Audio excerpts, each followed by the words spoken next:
applause. No applause. Yay! Look at Gary's gay Look jacket. at Gary's gay jacket. Gary, you look like a host at an S&M party. Yeah, That's exactly what I did. you look like a hostess at a restaurant is what you look like. So I look like the death pimp, okay? Because these are little skulls right here. This jacket was sold to me by two wonderful gay men. That makes sense. Oh, that's why it looks wet. And yeah, I officiated a wedding That's right. right before this stream. And you didn't burst into flames. And nothing like that. well, it wasn't in a church, so that's Yeah, it was in a little chapel. a- Yeah. It was great. Sheep City and Horror Amarada. Horror, Gary officiated the wedding, and no did you lie, say her? Did he say her name? he attempted Horror. to. Horror. It was a fucking ad read. Like it was, he had his freaking list. He was going down it, mispronouncing things. You know, it was an ad read. It was perfect. It was exactly what everybody wanted to see. Yep. So it was actually really cool, to be honest with you. It was a really was, cool moment. complete with an actual ad read too. Yeah, I did actually insert an ad read into their into their wedding for Geek Grind Coffee. Geek Grind Coffee. So Got to stay on your toes and stay away Yeah. for in marriage. So save 10% on Geek Grind Coffee. Yeah. Be alert for your wedding night. yeah, so congratulations to Sheep and Horror Amarada. Well, everybody in the chat. It was cool. And they when Sheep was walking out there, they started playing on the piano. They started playing the The Avengers Avengers theme. Oh, that's cool. It was cool. I'm not gonna lie. It took everything in my power to resist screaming Wakanda forever. I know. Like, as he was walking down it. He Bombay. I think you would have approved. It's like, you know, He would parents have are there and approved. everything. I'm like, I But- don't want to make their wedding all about me, you know. So But it was also played very somber, right? It was So cool. it could have been a funeral for the Oh. MCU, for the MCU as well. Mm. Yeah, it was nice. yeah, I thought it was like, this is my end game. This is it. You know, Well, I mean, that's what marriage is. Everybody, this is let's my be real. marriage is an infinity war. Yeah. But there's only one ring. I said, Yes. I said it was Or two rings that will be one love It- to rule them all. Yeah, it was this Aw. ring is the one love that will rule them all. I think. yeah. Yeah. That's I- cute. That's beautiful. And you also called him Black Aragorn. I That's did true. Twice. twice. That is his name. I think that's actually how you like when it's like, do you take this one? Whoa, Disparu got a haircut. Yeah, someone attacked me with some clippers. Wow. I forgot what it was. You made it look. You look like a real boy. I forgot Good. people haven't seen it. Well, Yeah, although on the Friday Night Tights poster, apparently I look like what's his name? The Spy Who Shagged Me guy. Austin Austin Powers. Yeah, Yeah, Mike Yeah, Myers. His name earlier, I forget everything. The thing Every is, single you thing. don't really look like Austin Powers unless Austin Powers had really long hair and was a fucking lesbian. Well, Like yeah, then it Aw. would, but you do not look good. I stop it, Ryan. that was meant to be the Not being compliment mean. that made me feel better. You look like Austin Powers.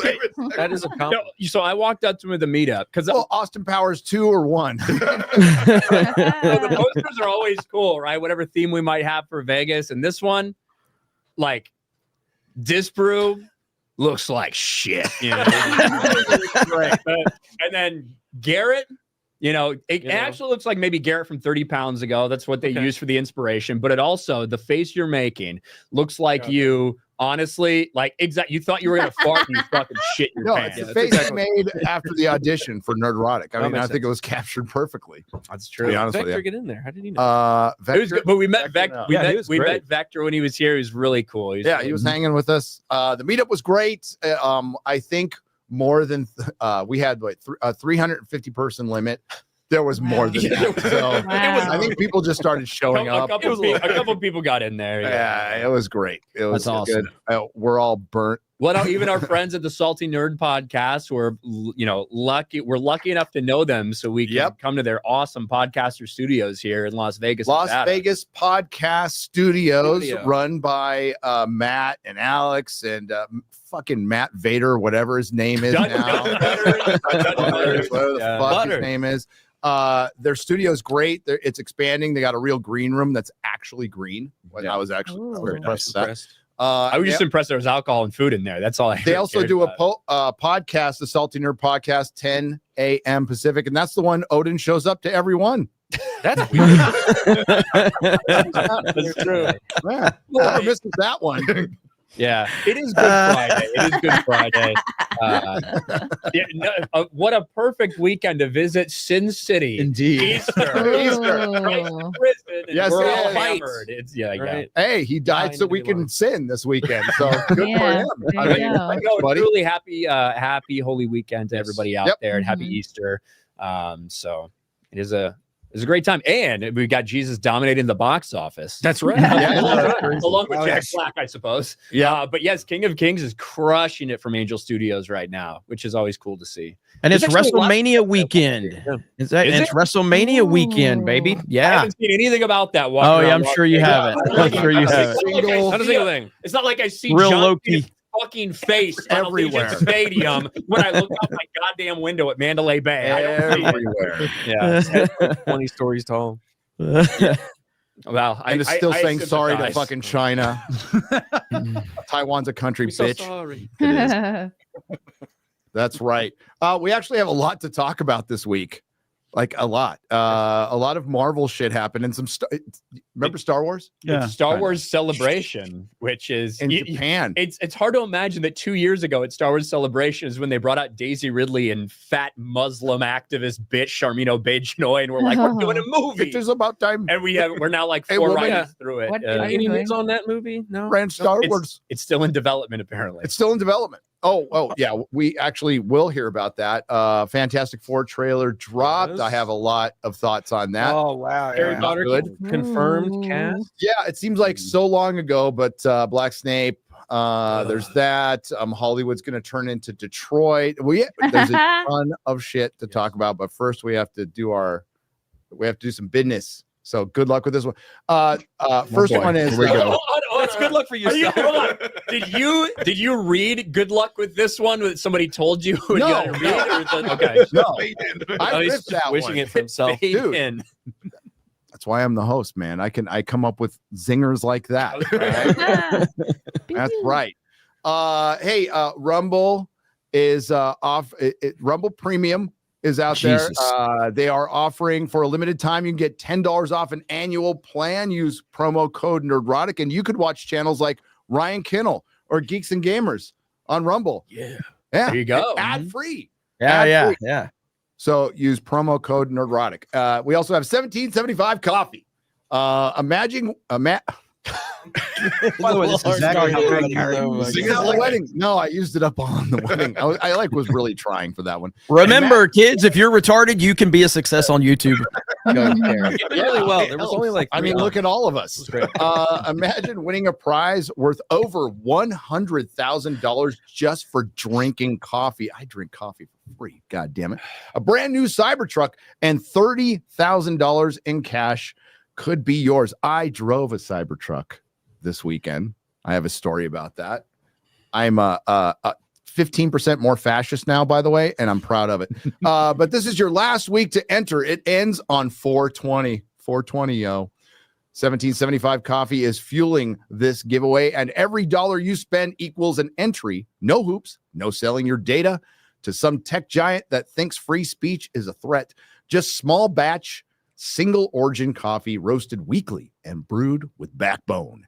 It's the official coffee of free thinkers, hard workers, and the Rumble crowd that's more uncancelable than your uncle's Easter rant about globalists and the price of eggs.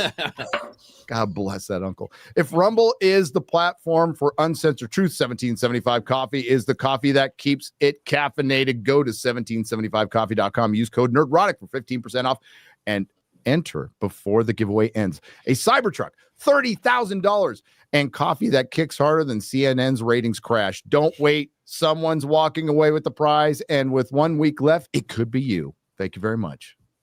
Good job, Gary. Good job. Ooh. You read all the words. All yourself. Gary, what do you want to do first? I want to figure out what's going on with Shad's internet. Is like He's dead. Am I still frozen? Yeah, you're dead. You're dead. going through water. Going. You know what the crazy thing is using a new AI algorithm, I think. Yeah, Is the camera off now? If I had been using an AI algorithm, Camera is off. I wouldn't be freezing like this. Yes, camera's off now. Camera's on the whole time, huh? Oh, crap. Is it back? I don't know.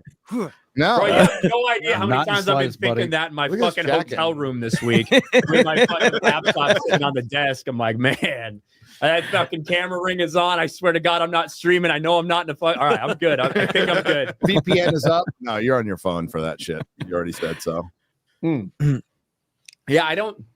Yeah, who does that on their fucking computer? I have a fucking phone that I can take right Fucking to a lot of people apparently.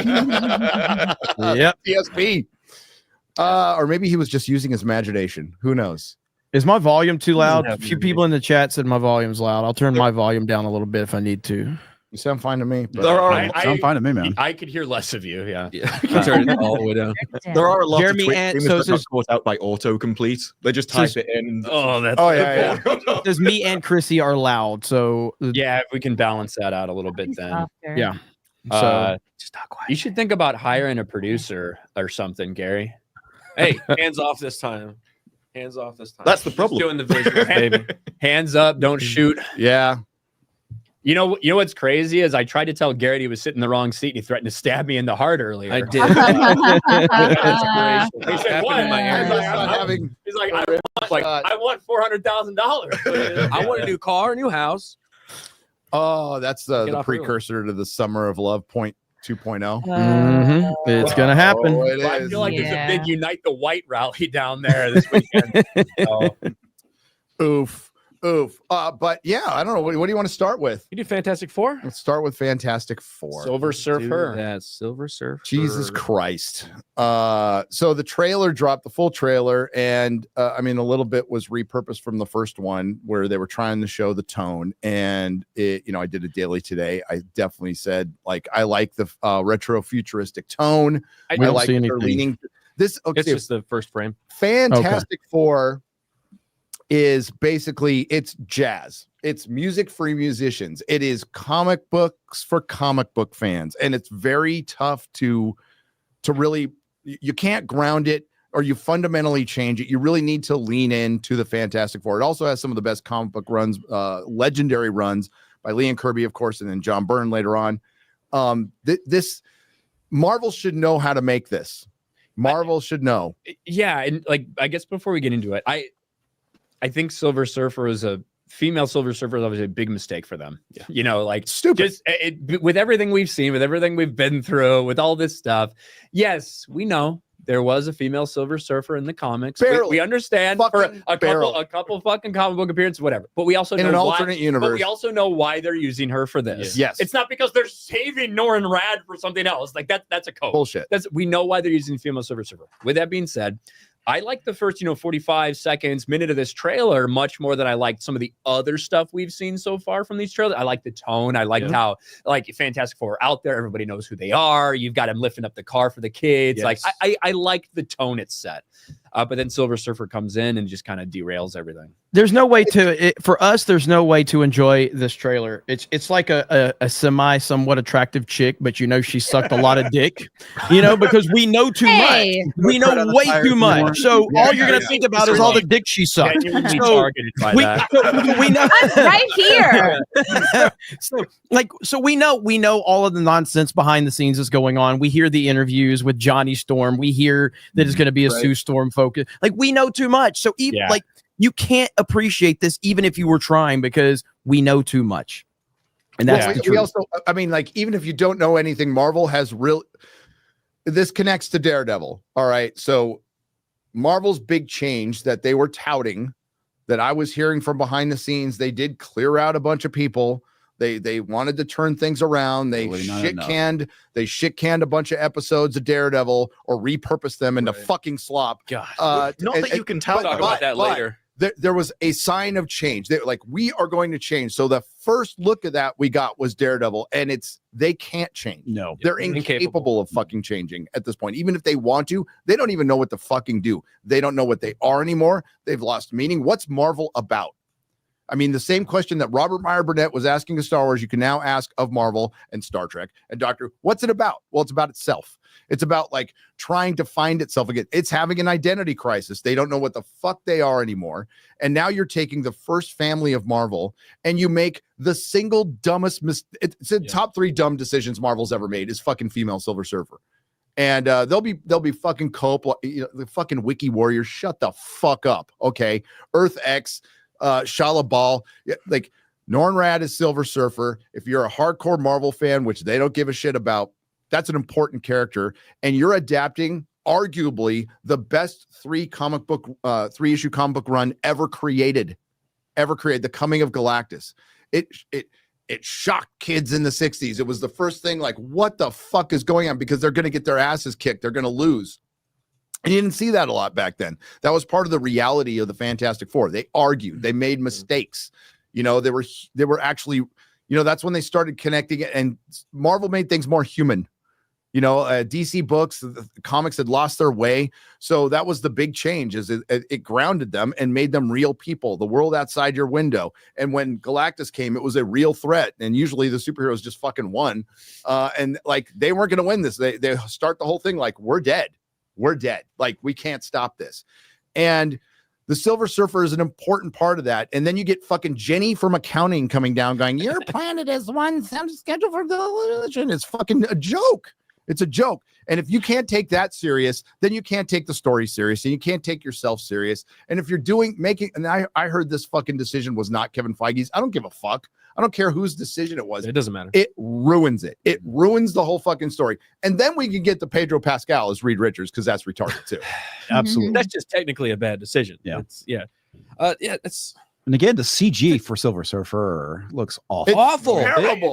It's like the one from what a number of years ago they did with the Silver Surfer. It looks superior to that was a lot of that's practical effects. Yeah. If you didn't know, he was actually in a costume. No, I didn't realize. He was actually an interdimensional being. And then they added CGI to it to make it, enhance it. But this is all CGI. It looks like shit. It's okay, but it is not $200 million. It's not okay for 2025 for us. For the first image we see, especially when there's already going to be, because you have to understand this. This isn't just happening like in a bubble. This is happening with all this context. Right. They knew that announcing female Silver Surfer was going to be controversial in some way, right? Mm-hmm. So when you have all this stuff, and they know that Fantastic Four, there's a lot riding on it. They know all of this stuff. So you have to make sure our first look at it doesn't leave any room for people to nitpick on ridiculous things like, wow, this looks worse than fucking Terminator 2. Right? Like that's your bare standard, a 40-year-old fucking movie. We shouldn't be comparing it to that. There should be no comparison. It's crazy. Yeah. Dude, she's smiling. There's a part where if you look up at the picture, the one I got on Twitter, like smiling. She's fucking smiling as she's coming down. Hi, everybody. Yeah, it's like, and I'm Jan from accounting. I like some of the stuff I've seen Julia Garner in. I specifically really like her in Ozark. Oh yeah, she's great. But it's just like, it was a mistake to do this. I did see a lot of people saying, look, if you're going to cast the Ozark girl, just let her be Ruth Langmore. Hey, y'all Fantastic Four, whatever the fuck you motherfuckers call yourselves. My boss Galactus got a problem with you. We're about to kick your fucking asses. That would be better. Like, that would have been better than whatever they did in the trailer. Yeah. And then he's going to come eat your planet. Yeah. Marty Bird, you ever heard of him? Yeah. And what sucks is you're right. The first few minutes that we'll look at, the first few minutes of the trailer are fine. They're fine. Yeah. I mean, fucking Galactus is going to look like Galactus. And it's like, well, then why not go all the way? Because you thought it was going to be a sausage fest. You thought there was too many dudes. Like, really? And now it, like with Black Snape that we'll get to, this fundamentally changes the theme. Now we're going to have the Invisible Woman as the fucking girl boss, which it should be egalitarian. It should be. Did you hear a quote? I thought you guys would like an Invisible Woman. She said if he's the most intelligent man in the universe, she's the most emotionally intelligent person in the universe. And just to answer what Chrissy said, no, I don't want invisible women. I want fucking silent women. There's a big difference. Yeah. Just no women. That one really should have worked. Yeah. Let's take a look. Let's do this. Wow, folks, we all know the story. Okay, hang on. Mark Gatiss is no longer the worst Doctor Who writer. He used to be the worst Doctor Who writer. Stiff competition. Not anymore now. Just want to say that's the host there. Astronauts head up into space and come back forever changed. I like this car. Oh, wow. Yeah, it looks cool. It looks like a futuristic Wes Anderson. Owe a debt to these intrepid souls. And while we can never repay them, we can certainly celebrate them. Thank you, Fantastic Four. Thank you. Thank you, Fantastic Four. Please welcome the Fantastic Four. Everything's very blue. Herbie, how's that Like sauce Herbie. looking? They could work on that voice a little bit. Oh yeah, absolutely. That is fantastic. You're late. What do you mean? What do you mean? Okay, what do I mean? pause right here. This is pretty much how we figured out Chrissy was pregnant. You're late to the show. Yeah. I still kind of feel bad about that, honestly. You should. Hilarious. You outed me. So we were backstage and we were talking about the meetup. We were talking about, last year's Vegas meetup. And it was like 6 months prior to the fucking meetup. Yep. And we're like this weekend, and Chrissy's like, "Ooh, really? That time in April? I was like, April? I don't know." I was like, shoot. I was like, I don't think I can make it if it's April. Yeah, and I was like, that's kind of fucking weird, right? And I just got a fucking gut feeling. Sometimes I could have had a gig or something. Chrissy, too many context. Chrissy, I know you're in huge demand everywhere. Black dudes ever want to cancel you, whatever it is. However, I was like, I don't know if she's got a gig 6 months out. Sometimes I have this weird female intuition. I don't understand it. I don't get it. But I'm like, she's fucking pregnant. So I was like, hey, Chrissy, before the show, let's just do shots. You want to do a shot with me? Let's do a shot. And you're like, instead of just being like, no, whatever, you were like, mate, let's do a shot of water. And I'm like, you're fucking pregnant. I don't know why I got it that quick. Here's my vodka. Glug, glug. So yeah, that's what I thought of when I saw this. I probably knew before Frank. You did. Probably did. Why does this guy look like an imitated Robert Downey Jr.? That's just a point. He's good casting as Johnny Storm. He is. I like how he is in the movie. Yeah, I like. I have no problem with his casting. At least he's You're late. Black. What do you mean? What do you mean? It could be worse. Like it could be worse. I mean, yes, that's where we're at. Like, he's blonde. He's a man. Blonde, yeah. He's white. It's like, holy shit. So So rare refreshing. scenario where a race swap character swaps back to white. So that's true, actually. Yeah. What do I mean? You're late for dinner. Yes, we are. You're late? I just said that. Are you pregnant? What? You're gonna be the best mom in the world. And you are going to be the best dad. Just kidding. You are out of your depth. We are going to be the best uncles ever. We can do this. Like that. Yeah. It's going to change. Well, it's not wrong about Reed. You know. Do you notice that Pedro barely says anything in any of the ads? Yeah, I did. He's all silent. So he does a little bit later on, specifically in this. But yeah, but it's like other people leading the scene or whatever it is. Yeah, and he only talks after you've seen Sue do a load of stuff in the trailer. He's like, what? What are you doing? I'm the smartest typical for person in the Pedro. galaxy. It's typical for Pedro. so I like that first minute, and then we got this. Yeah, and this is unbelievable. Are you the protectors of this world? Yes, we are. Look at him. Look over at her. Like, I'm not the leader of this team. Yeah. I'm confused. Can you go back like 2 frames to see thing? Are you the protectors of this world? It looks so funny. Yeah. Like it's good. That's good. It's so good. You know what I mean? Yeah. It's just so funny to see. I like it. I like it. Yes, we are. Your planet is now Can we marked pause for it? death. Oh no. Can we pause on the female Silver Surfer? No. Yes, we are. Your planet. All right. He looks over at I'm- her. It's I'm so sh- bad. Yeah, I'm sharing an image of the comic book Silver Surfer. Could we just share that? Because Are you Well, able to share anything right now at this point? Yeah, are you capable of He doing looks that? like the top of a trophy. You're not wrong, Chrissy. Yeah, she does. It's like, look, I got 3rd place in bowling when I was Chad, I cannot put that you on cannot screen. see them. No, it's You frozen, bro. actually somehow look worse quality than Silver Surfer right now. Yeah. Oh man, this And that's a feat. I'm sorry, Shad. Yeah. Because it was a good reference. Anyway, let me try and share it again. Try to share it again. Just now marked for death. That was so fucking bad. And I don't want to hear any bullshit, Hip Loss. I don't want to hear any bullshit like, it's early. They're going to do another pass on it. It's going to look better. This is your advertisement for the movie. Like, you are totally right. No, this is supposed to be done of the best by the time you're putting out your trailer. Yeah, that's my point. And it's like, it's your first steps into getting people in the theater. It should look awesome. And you know that so many eyes are on this. And look, it's so much more than just a Fantastic Four movie. The lead up to Avengers, Infinity War, and Endgame, we got so many years of buildup for that and the introduction of all these characters, little plot points and threads that were weaved throughout. This Avengers Doomsday, we have none of that, right?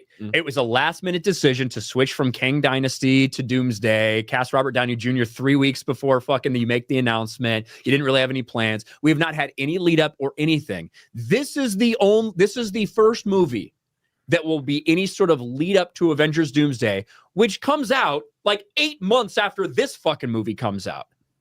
So a lot is riding on this to get people invested to make you care enough to go and see Avengers Doomsday. Avengers Doomsday is going into production without all the actors that are going to be in it under contract. Damn. That is a fact. They're flying Yeah, they really are. Like we've talked about this before. July is going to be pivotal for both Marvel and DC for the superhero movie in general, because we've had the last 5-6 years of shit that people are done with. People don't care. That's why nobody showed up to watch Daredevil, even though it's a massively popular show. People love Charlie Cox. People love Vincent D'Onofrio. They didn't show up for this because they're done with this crap. Yeah. So this movie called First Steps.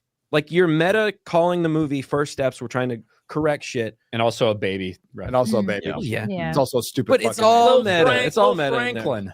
He's going to come out black. But with that, you then make Silver Surfer a woman. You don't put your full, like this, like the Thing looked great. I think the Thing looked great. He looks good.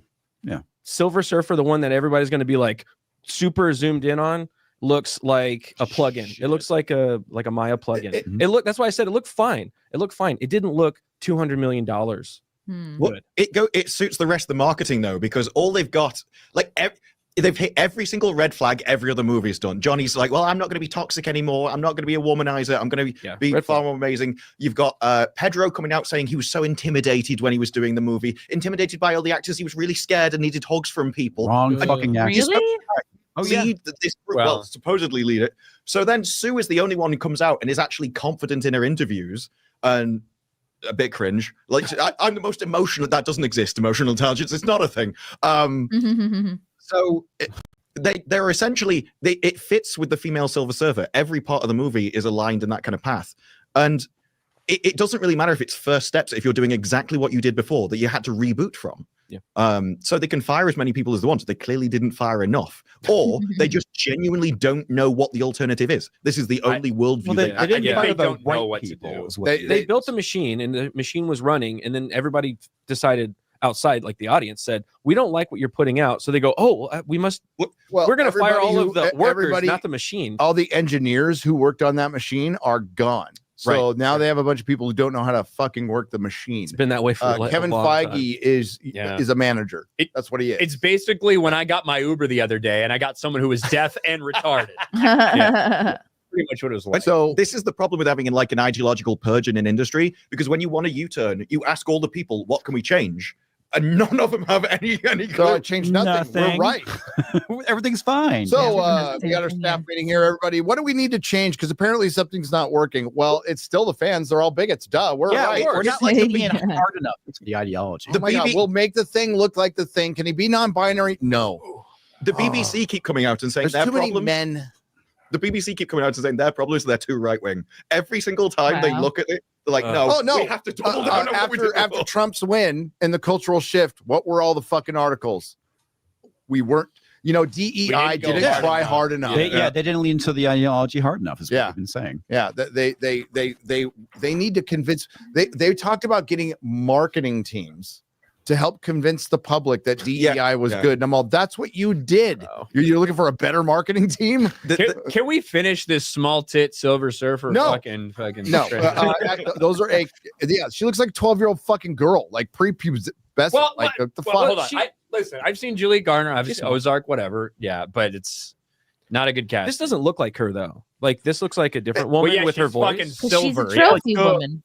But her facial features don't look like her. They actually dipped her in silver, Garrett. They could have made her look like anything, but they chose a 12-year-old girl. They could have made her look like Sydney Sweeney. That's on brand for Disney. Yeah, more boobs. More boobs. On brand for the Silver Surfer should be a dude. This is if nobody would have complained if it was Norrin Rad at this point. If we're watching this trailer and it's Norrin Rad and he sounds like but if it looks, people would have been more psyched. Hold on. If it looks like shit, we'd still have something to say. Have something to say. Absolutely. Make it but story-wise, we would go, okay, maybe are you the protector? Because you know what? World? If you have bad, dude, I used the line in my video where he's like, "Your world as you know it is at an end." Yeah, you know that's a fucking good line by Lawrence Fishburne. Yeah, and Doug Jones. Doug Jones is still around. Haven't played the fucking Silver Surfer. Doug Jones is a really nice guy, by the way.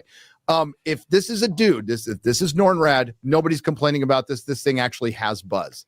Now it doesn't. It got fucking memed all day yesterday, and it's just more of Marvel will never fucking learn. They just won't. Even when they have an opportunity, they almost got there. Like we could have lived with Pedro Pascal. It's like we know something's wrong, but they don't know how to fix it because they don't actually know what's wrong. You know what I mean? They just know things aren't going well. We're not getting good views. Our box office numbers are bad. We need to change something, but we still, at our core, do not understand what the problem. We don't understand. What are you so mad about? You hate women because of a female Silver Surfers in the comics. Yes, her first appearance is in an alternate universe. A really good one, Earth X by Alex Ross. She's in a handful of comics. But this is fucking Marvel introducing like one of their Silver Surfer's not a Z-list fucking character like America fucking Chavez, who they gave more time to. This is fucking Silver Surfer. This is he's had his own issues. He was pivotal in the Infinity Gauntlet and the Infinity War. Like he's a major character. Now he's a fucking chick. So I would love to never say the fucking MCU again, but they just don't want to give it up. Pulling me back in. Yeah. Well, in the studio, their one message throughout the entire comedy is that their problem is being linked to IPs, and if they were just left alone to make what they really wanted, all their ideas are amazing. So they will never come to the conclusion that they're the problem. They just see the Fantastic Four, really don't like working on it as if it drags down their abilities. And so you can understand why they treat it with contempt, because they don't want to be working on this. Wow. No. I wish you would go work on something else. Please, I do too. Go work on something. Uber Eats. Anything. Yeah, Uber Eats. Although they'd fuck that up too. Yeah, trust me, they would. They'd be like, you didn't order the right maybe thing. your Uber driver was a screenwriter for Marvel. Ryan. Or I'm deaf and retarded. I was so heated. When you saw me when I came in, so mad. I was so fucking heated. My 13-minute Uber ride turned into about 35 minutes because some stupid deaf retarded bitch. My Uber drivers have been great, man. It's like you get the double whammy, deaf and retarded. You're black. They're early. They don't fucking smell. It's like, yeah. Look, the stories over there on Geeks and Gamers clips. I think Danky clipped that. You guys can watch my fucking misery there. Where I have this stupid idiot fucking give me the deaf speech. And for all the deaf people out there in the audience, I'm sure you won't be offended because you can't fucking hear me. But they can read your lips. She kept turning around and like trying to talk to me, but she's deaf. So it's like she kept missing fucking turns to me like, oh sorry, okay. Listen, next year I'm going to commit to hiring someone to follow Ryan around and record everything. It will be the greatest content that we ever. Jeremy, what the fuck? Yeah, it will be so great. It will be so great. All right, well, let's get the silver bitch off. Negativity follows Ryan everywhere. It really does. Look at cloud. Life's what you make it, bro. Yes, it is. Not my fucking fault. Life is what you make it. Self-manifesting. It is not my fault that out of every of the million Uber drivers in fucking Las Vegas, I get first of all, I get all the good ones. Look, Women shouldn't be Uber drivers, period. It's bullshit. I don't fucking care. And I know, I'm sure X-Ray Girl and shouldn't be Silver Surfers either. They're like, oh, well, I'm a good driver, not all women. I don't fucking care if you're the exception. The rule is women shouldn't be fucking Uber drivers. You can fucking deliver my Target groceries. You can give me my fucking McDonald's with Uber Eats or DoorDash. You shouldn't be driving people around because it's fucking dangerous and inefficient. Women shouldn't be Silver Surfers. Yes! Yeah, there you go. Segue, Gary. Nice segue. Yeah. Marked for death.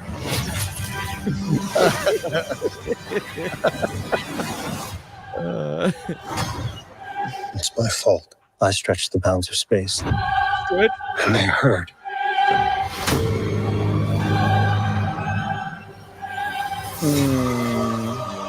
Are we safe? I don't know. Wow, amazing, Pedro. I know. That's great acting. I don't know. Yeah. I have no idea. See, Oh, like he's I just have so one of those sphere TVs. They used to make sphere TVs. I have one of those, by the way. Those look cool. The retro futuristic. I really like his chalkboard, and like we saw that in one of the earlier trailers how it like comes out. I actually think it's pretty. No, cool. I dig all the retro futuristic look, the jets and shit. I fucking dig. Yeah, it looks good. Well, that's the thing, though. Do you think that the normies are going to buy into that because of no the style that they are going for? It's such a difficult thing because I actually don't. I don't. I have no concept of how normies are going to react to this. And I don't think that Fantastic Four has ever been like a super normie friendly thing. Not like Megan, right? Not like anything like that. But so it's what are you gonna say, Chrissy? I think it looks cute. It looks like a futuristic Wes Anderson. It almost looks like what's that place where all the timelines were being cut in Loki? The TVA? Yeah, it almost looks Loki. like that.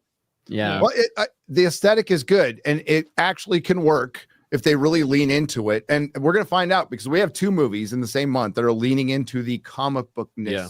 Like Superman with the Supposedly, kaiju. They're really leaning into like the Superman comic book, which comic book fans will probably like, and that's a good question. Will normies buy it? I don't know, Jeremy. I don't know if I can. I don't know. That. You know, I don't know if we can answer that in general. No, like, I mean, I know like the trailer was very positively received, but it didn't blow the internet up or anything like that. It was, I think it had like 12 million views since yesterday or whatever on the main, Marvel channel. But but the I was seeing it getting roasted. I mean, like the like to dislike ratio is very positive for it. It's very positive. Right. So I don't know. Again, you're right. Fantastic Four has never been like a big normie thing, and Marvel's brand is really in trouble more than anything. So if this exact trailer plays, prior to Endgame, this is probably $1 billion movie. But Marvel has hurt their brand so much that I don't know if it takes something exceptional to get. It takes a Spider-Man No Way Home. It takes a Deadpool Wolverine to really turn the needle at this point. And this does about an all-black cast, and they can call it Endgame. You might be on to something. You might be on to something. Well, there's still opportunities to do that. Brought to you by Ryan Coogler. I don't know if a Fantastic Four movie would ever hit $1 billion. I just don't know if it could. And that's what I mean. Like, I don't think that. I was talking about this the other day. It's like I don't think that it's like $1 billion or bust for this movie specifically. No. Now we don't know what the budget is. Yeah, we don't know a lot of these things, but just in general, right? To me, this has to be like an 800-ish million. Yeah. But it has the most important thing is like positive energy, positive word of mouth, getting people invested. That's the most important thing for this one. If this comes out and does like 550, 600, that's bad. Not That's good. really bad. It's bad in terms of. Like, one, it would be bad if that was like a $200 million movie. It would not even be breaking even for them. But also bad just this is the lead up. Because right at this point, we have Thunderbolts, which we know they'll all be in Avengers Doomsday. Mm-hmm. We have this movie. Do we have another Marvel movie between now and Avengers Doomsday? I don't think so. So Spider-Man doesn't come out till after. Spider-Man comes out about 6 weeks, 8 weeks after Avengers Doomsday and takes place during approximately the same time. The only projects I know that are in production right now are Spider-Man 4, the 2 Avengers movies, and the Vision series. Yeah. Wonder Man might come out. Wonder Man and then Ironheart. Of course, Ironheart. There's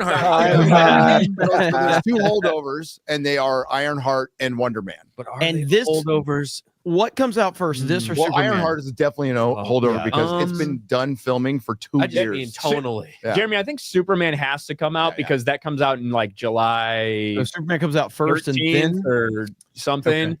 Yeah, because this comes out end of July. Yeah, Okay. I think it's Superman first, and then Jurassic. I don't fucking know. I thought it was Jurassic. It was Jurassic Park. And I think Jurassic Superman. Park, Brave New World, Rebirth / Infinite, whatever the fuck it's called. Right. Jurassic Park Rises. Jurassic Park Rises. Yeah. Dead Reckoning. Jurassic Park, Brave New Black World, Dead Reckoning, Part Rise of the 3, Dinosaurs. Rise of the Dinosaurs. I want to see the dinosaurs trap a bunch of fucking cops underground and take over a city. Yeah, that'd be fun. Be sick. I just want to know why there aren't more black dinosaurs. So why going are there back more to gay the Fantastic dinosaurs? Like Jurassic Park, far too heteronormative, you know. Even though I guess they're all fucking women, so they were fucking somehow. They're switching finds genders. away. Scissoring. Yeah, J.K. Rowling's probably far more likely to comment on trans dinosaurs than she is on black fucking snakes. On her own fucking show. Yeah. Like, I'm not sensing much buzz for this movie. Except for negative kind of reactions to it, it doesn't have the energy that I saw building up around Deadpool or Wolverine. I do agree. I do agree. No. Well, Minecraft was a really weird one to figure out too. I had no idea Minecraft was going to blow up this much. I thought there was going to do successful numbers. I knew there was potential because it's Minecraft, but this thing is crazy. But yeah, Fantastic Four doesn't have what Minecraft had. No, not the slightest. No, it doesn't have Jack Black. You know. Well, it's like when you say it's the lead up to Doomsday. I'm not sure Doomsday needs this as a lead up because I think more people will come back for Robert Downey Jr. and the other names than would be gotten he's on going to board be by at this the end of this movie. He is going to be in this. Yeah, he's going to be in the stinger. We believe at least. That's our belief. We don't know if there's any specific confirmation, but I mean, Galactus doesn't blow up their planet because they're still around because of the plot of Doomsday that's been out there already. But what if they find a way to escape, or like there's a possibility that they're like, all fighting to save their own universes. That's why they're pitted against each other. So Galactus is just walking very slowly. Yeah. By the end of this, maybe he goes dormant like the Balrog and fucking Rings of Power and just I don't know, who knows. Like he goes back to sleep. Sue Storm gives a speech about female empowerment, and Galactus dies of cringe. Yeah. Yeah. Hit play. There's not enough time. I'm not giving up. We will That's a cool face this shot. together. It is. That's not. We will fight it together as a family. Man of Steel. Yep. Has to be us. She's wearing the pants. She's wearing the pants. Which is believable when it's Pedro. So yeah, absolutely. I mean, she's rallying the team, getting everyone board. We won't give up. We'll keep fighting. It's all on us. That should be Reed Richards. That should be his role. And I like that they're reusing all the Blue Origin spacesuits. Oh yeah, yeah, they are nice. Connecting with the divine. It's an interesting dichotomy because with everything we've heard about Sue Storm leading this, with everything we think about this, with her interviews, we all assume it's going to be a Sue Storm centric movie, and we have a couple lines in there that are warning. However, in public, with the exception of her answering Silver Surfer, in public, when they're getting ready to go back up, everyone's asking, are they safe? They're asking Reed, and Reed's answering. And then we're about to get to the end here where he specifically is addressing everyone. So it's tough to get a vibe for what they're trying to push and what it's actually going to be. And those could be very different things, but just trying to judge off what we see. We're about to see Pedro here, act as the leader and try to, talk to the people. So.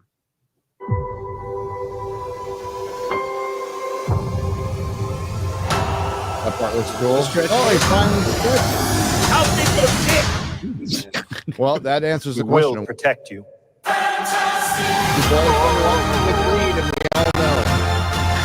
We all know. Here we go. Galactic booties. That's cool.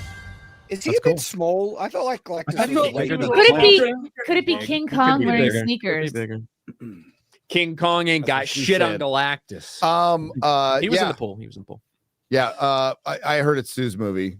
It's definitely her movie. It's funny. We heard that 3 years ago. You know, we did. That was a rumor. Like that, I didn't even hear that from my guy. I want Reed to be the lead. There's a world where it could be an interesting story because it's about her pregnancy. Work together. If they work together, yes, exactly. But how are they going to do it? And by all other metrics, we know that Marvel will fuck it up, and they will make her the girl boss, working with Silver Surfer, and that's how we think it's going to be because that's what they've told us. I just really hope the baby comes out black. If you can't get Daredevil born, or like a rock, blades, or like a rock. Think... the baby comes out like a rock, and everybody just seriously, Fantastic Four last do steps. Daredevil right. How the hell are they going to get Fantastic Four right? And they had the template for Daredevil. It was a fucking layup. Mm-hmm. You know, and they still fucked it up. They nerfed it so fucking bad. It's tough to even like. All right, well, let's finish talking about Fantastic Four before we get to Daredevil. Sorry. What Fantastic Four? We'll find out in a couple months. This is our first trailer, and it's just like it was like the casting. It's like, okay, that's pretty good. You're almost there. Oh, like at the last minute, they just can't fucking get it right. They had John Krasinski. They could have gone with him. Yeah. Look at Reed Richards' lines and that. Yeah, one of them was "We will protect you," but the other is "I don't know." The most intelligent man in the universe is just I'm crap at my only job and my only role at this. Well, like that is also indicative of the threat they're facing. However, like like Galactus is that type of threat. They don't know how to truly don't understand. They don't know. So like it's just the comparison to Sue. She is the one that's the confident, and even when it's like "We will protect you," he can then turn around to her and she can still carry on and lead. And so if you want him to be the leader, I don't think that the trailer and what they say in it really. If this is a story where they lose in the end, this could be him going, "We will protect you," and the end of the movie is them not protecting them and him being like, he lied to everybody. So like, "We will protect you." He just gets in the car and goes. That guy's really big. Did you see him? Like, fucking Pedro gets deported. They'll slow him down. Like the priest in Blazing Saddles. Yes. I'm leaving. You know. You want to go right into the Daredevil? Yeah. But I mean, Jeremy, what would Trump think of female Silver Surfer? That's what I want to know.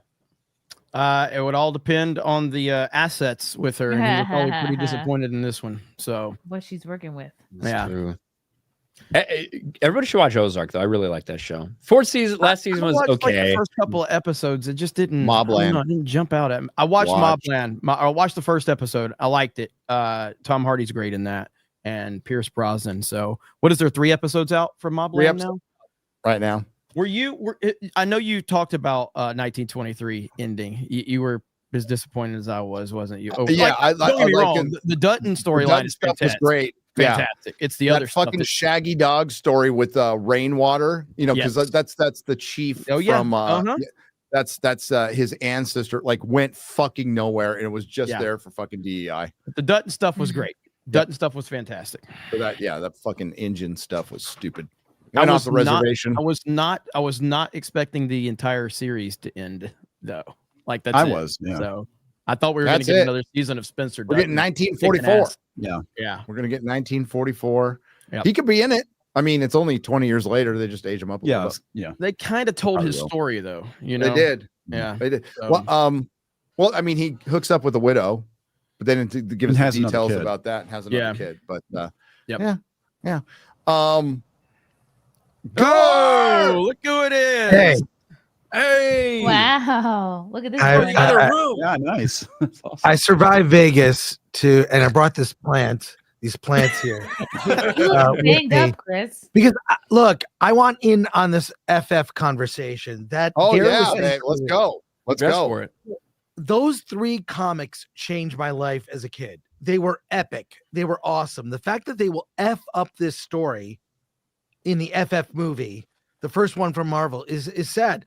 That female Silver Surfer is so bad. The cope online for that is pathetic. She looks like one of those living art statues at some bad art show. Yes. Art show that stands and then moves, or like someone mentioned earlier, a trophy top. I think it's awful. And Pedro, let's say it, he's good sometimes, but he can't be in everything. He looks like he's just miscast. He is horribly miscast. and that's so pivotal. So I wore FF blue just for this conversation. You're an FF geek. I am, like, a lot of I mean, not even all, like, it's not like X-Men. Like, every comic book fan who's a Marvel fan will probably read some sort of X-Men. Like, there's factions, right? So there's a lot of people who just won't touch Fantastic Four. Even comic fans will think it's a little too goofy, right? And honestly, its last really good run, the Hickman run, was okay recently, which is what they're borrowing a lot with Future Foundation. But like John Burns was the last good run of Fantastic Four, and that was 40 years ago. And they haven't known what to do with it. And Marvel fucking canceled the book that started Marvel Comics, like really started this version of it. Yeah. They canceled it because they didn't have the rights, and that's like Perlmutter being a fucking shithead. But they canceled the fucking book over fucking movie rights and shit. So like they've been stupid with it too. But like ultimately, you know, when Disney bought Marvel, and Marvel like was bringing Spider-Man Homecoming, you know, and getting the Fantastic Four rights back, and Daredevil, which were just about to, they were supposed to get it right. These were the guys who published these fucking comic books. They need to get it right. And they're like, we're going to miss the Fox people. Wait till they get to the fucking X-Men, everybody. You're going to go, you know, those Fox X-Men weren't that bad. You know, maybe we judged you too harshly, because Marvel's going to fuck it up completely. And, you know, what sucks is, Chris, they got so close on this one. They're like, okay. Yeah. You got the Fantastic Car, you know, thing looks right. He's got his fucking eyebrow about fucking time, you know, and then, just right at the end. You know, and I love Kirby as like the family dog. That works. I love the look of it. The look, retro future 60s, love it. But certain key decisions are going to ruin this movie. I don't think it's tracking very well. I mean, it's especially Thunderbolts. Thunderbolts will underperform. Well, for sure. You can't really. You can't, like, when something like Snow White comes out and it gets ratioed into oblivion, it's like, okay, that's pretty easy to figure out. Like Fantastic Four, what I saw was it getting fucking ripped for female Silver Surfer. And some people talking about Pedro. That's all I fucking saw on Twitter. Now I wasn't jumping around on YouTube about it, but it's hard to tell. But you know what? With Daredevil Born Again coming up, I think we all thought it would have done better. At least the first 2 episodes, when people were curious. I think we all thought it would be more successful than it was. And it was the opposite of successful. It was a fucking flop. Did you learn your lesson, Gary? Wait till my video comes out.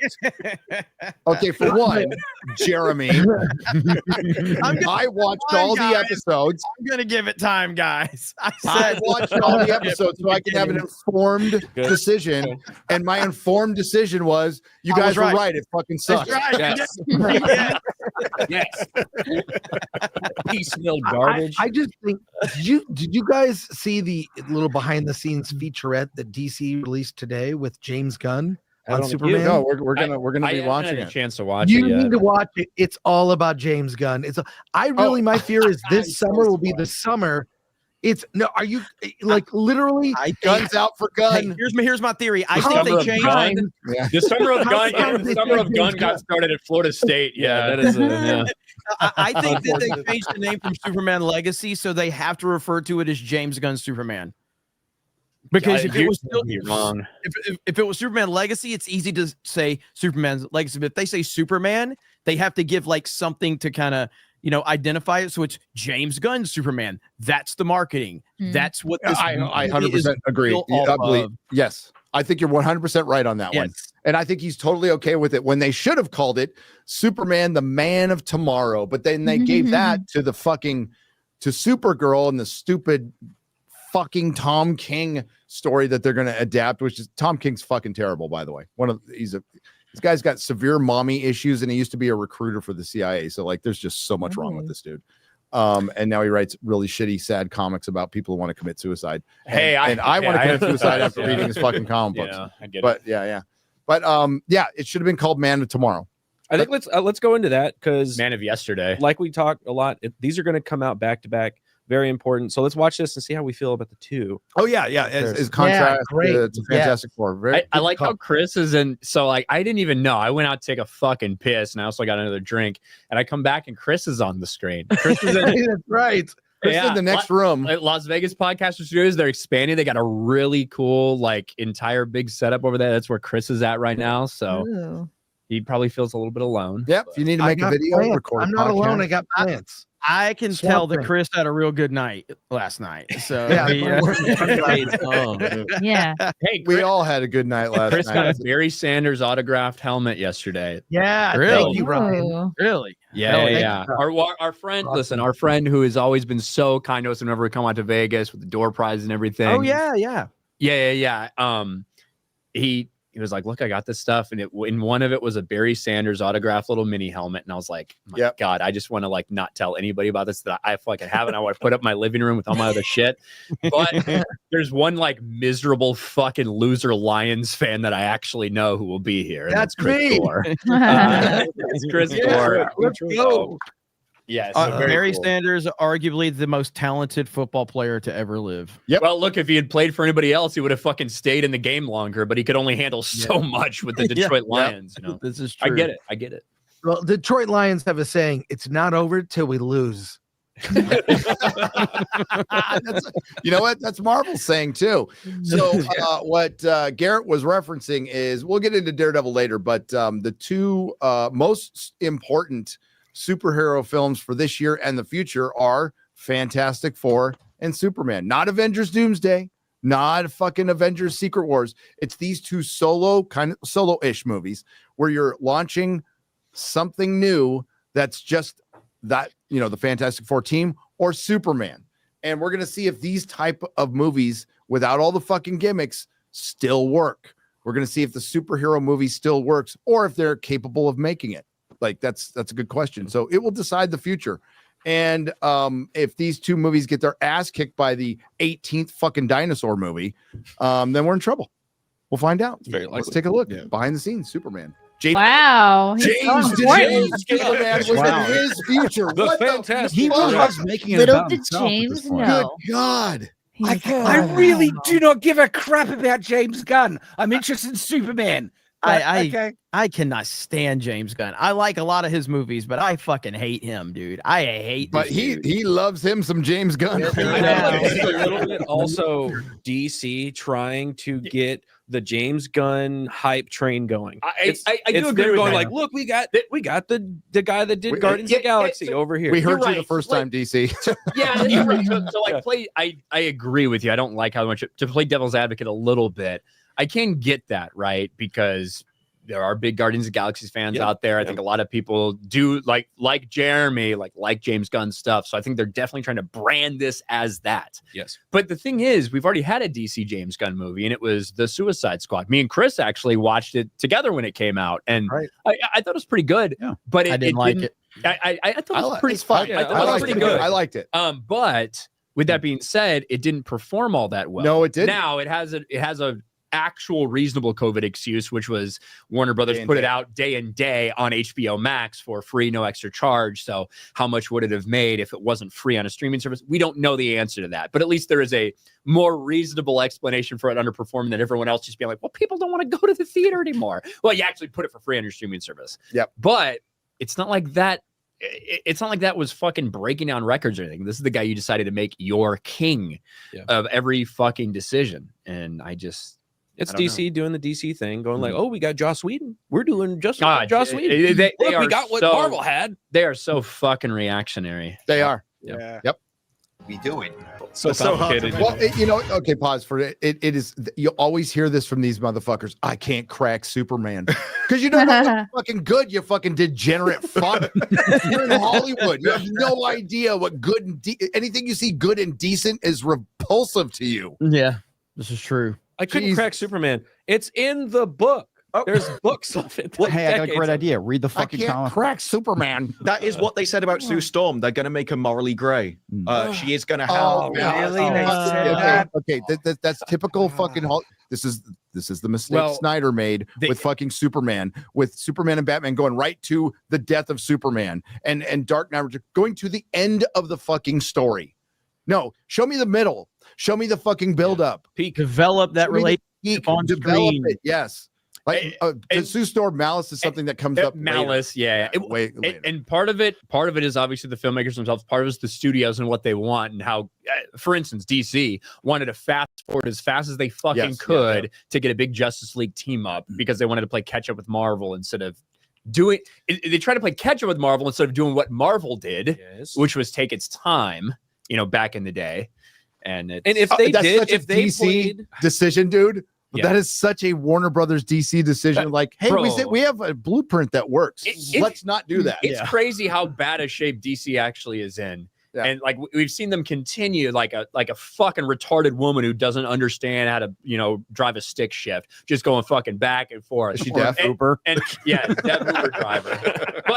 But like of the DC movies that have come out in the last 5 years, we've had like 7 or 8 ones that have been total and complete financial disasters. 6 flops in a row. Right. And so the only ones that have been financially successful from DC have been Joker, and The Batman. That's it. And The Batman 2 is nowhere on the horizon. Right. Joker 2 is a complete fucking disaster for them. But in between there, we had all this, we got to shift visions here because this wasn't good enough, right? Yep. And so we've had Black Adam, The Flash, Blue Beetle. Let's talk about it. Birds of Prey, The Fantabulous Emancipation of One Harley Quinn, which is just a great fucking title to make for your fucking... Oh, by the way, the writer for that movie, working with James Gunn. You may also worked on The Flash, Christina Hodson. Yeah. By the way, speaking of James Gunn, did you guys hear he's making a Superman movie? I heard he's making a James Gunn movie. I heard it's called James Gunn's James Gunn, starring James Gunn. I heard he couldn't bracket. And everybody's just going to say variations of James Gunn in it. James Gunn. I know it was stupid James Gunn. The more I was pretty excited for this movie before I started to see so much of it, and I'm just sick and tired of it. I'm interested to see it. I'm going into it with some level of hope, but it's just the more I see from it and the more that I hear from James Gunn, the less interested I think. The start of this thing is so bad, Jeremy. It's like James Gunn. James Gunn. It's like, motherfucker, we're going to talk about Superman in 30 seconds. You know what's crazy about like the trailer that they released, the big extended cut that you see. That was before the Minecraft movie. Because I was on a Saturday, I was in a theater full of a bunch of kids. And I was interested to see how this would play out for kids. And, boom, crashing in the snow. And you see this image right here. And like a bunch of kids in the audience were like, oh, Superman. A bunch of kids were laughing at when Crypto came. The kids freaking loved it. That was Minecraft, right? So, during Minecraft. So they see this and like, oh, it's Superman. But then he's like fucked up. Crypto comes, a couple of people laughing at like the thing playing. But then no other reaction. No reaction the rest after of the Crypto. Entire fucking thing, from the robots, Fortress Solitude, the actual trailer part of it. No other fucking reaction. Not a sound. And that was in the Minecraft emotion, audience, but then show emotion. Was fucking loud. The kids showed emotion for the Superman, dog. For Superman appearing. No. And then a little bit of laugh. No. I'm saying the robot that said that I'm not going to remember this because we don't have emotions or whatever he said, and then the next robot's like, oh look, he smiled at me. What? What are we doing? Retarded. And it's a riff on John Burton's Man of Steel's robots, and it's fucking dumb. And it was very James Gunn, Jeremy. I hope we get to see. I hope that Superman fucks one of those robots. Alan Tudyk was the voice of one of them. And then the one that we see like all blown up and dead at the end is actually not because of any like attack. It's because Superman fucked it to death. With your heart. Yeah. I don't know how to control my power. I've always had to hold back with Lois, but with you, I don't have to. He uses a fucking kryptonite condom to not blow someone's head off when he fucking comes inside him. Wow, what a visual. My favorite part of Hancock was like when he fucking comes and it's just fucking through the roof. I've told you before, maybe people in the audience don't know that. Chris, you might know this. Hancock. Have you ever read the original script for Hancock? I have not. So it's about a superhero who can't nut. That's what it's about. And that's the script that went around, and it was the most sought after script at the time. And Will Smith got it, and of course, fundamentally changed it. But it was supposed to be about a superhero who can't nut. That's it. Hancock. Hancock. Wow. But literally, all the marketing for Superman has been about James Gunn. Every single campaign. Everything. They missed an opportunity with the Super Bowl where they sponsored the Puppy Bowl. Puppy Bowl. And then there was an NBA thing with Shaq and Superman that James Gunn appeared in. He also appeared in the. I think this is a huge mistake. Oh, he's on a variant cover, Chris. So they're doing a variant cover with Gore and Sweat and James Gunn. Oh, and he's also animated into his own fucking animated show, Creature Commandos. Like, is it Stephen J. Canal? Is it Canal? The guy at the end. The guy who actually wrote good TV shows with the mustache. He's had a little typewriter and fucking. Oh yeah, he does it. But at least that was at the end of the show, right? And not at the beginning. I think this is a huge mistake for audiences, and they're really at CinemaCon. They really pushed it. Like, James Gunn has a reputation. Look how much money his movies have made. They're appealing to theater owners with that. That's not mass public.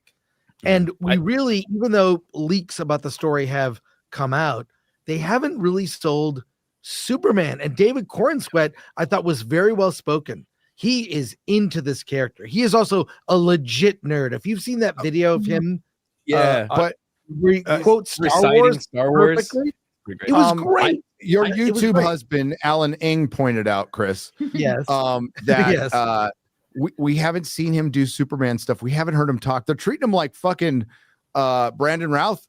You know, like, I haven't heard him or seen him do anything Superman yet.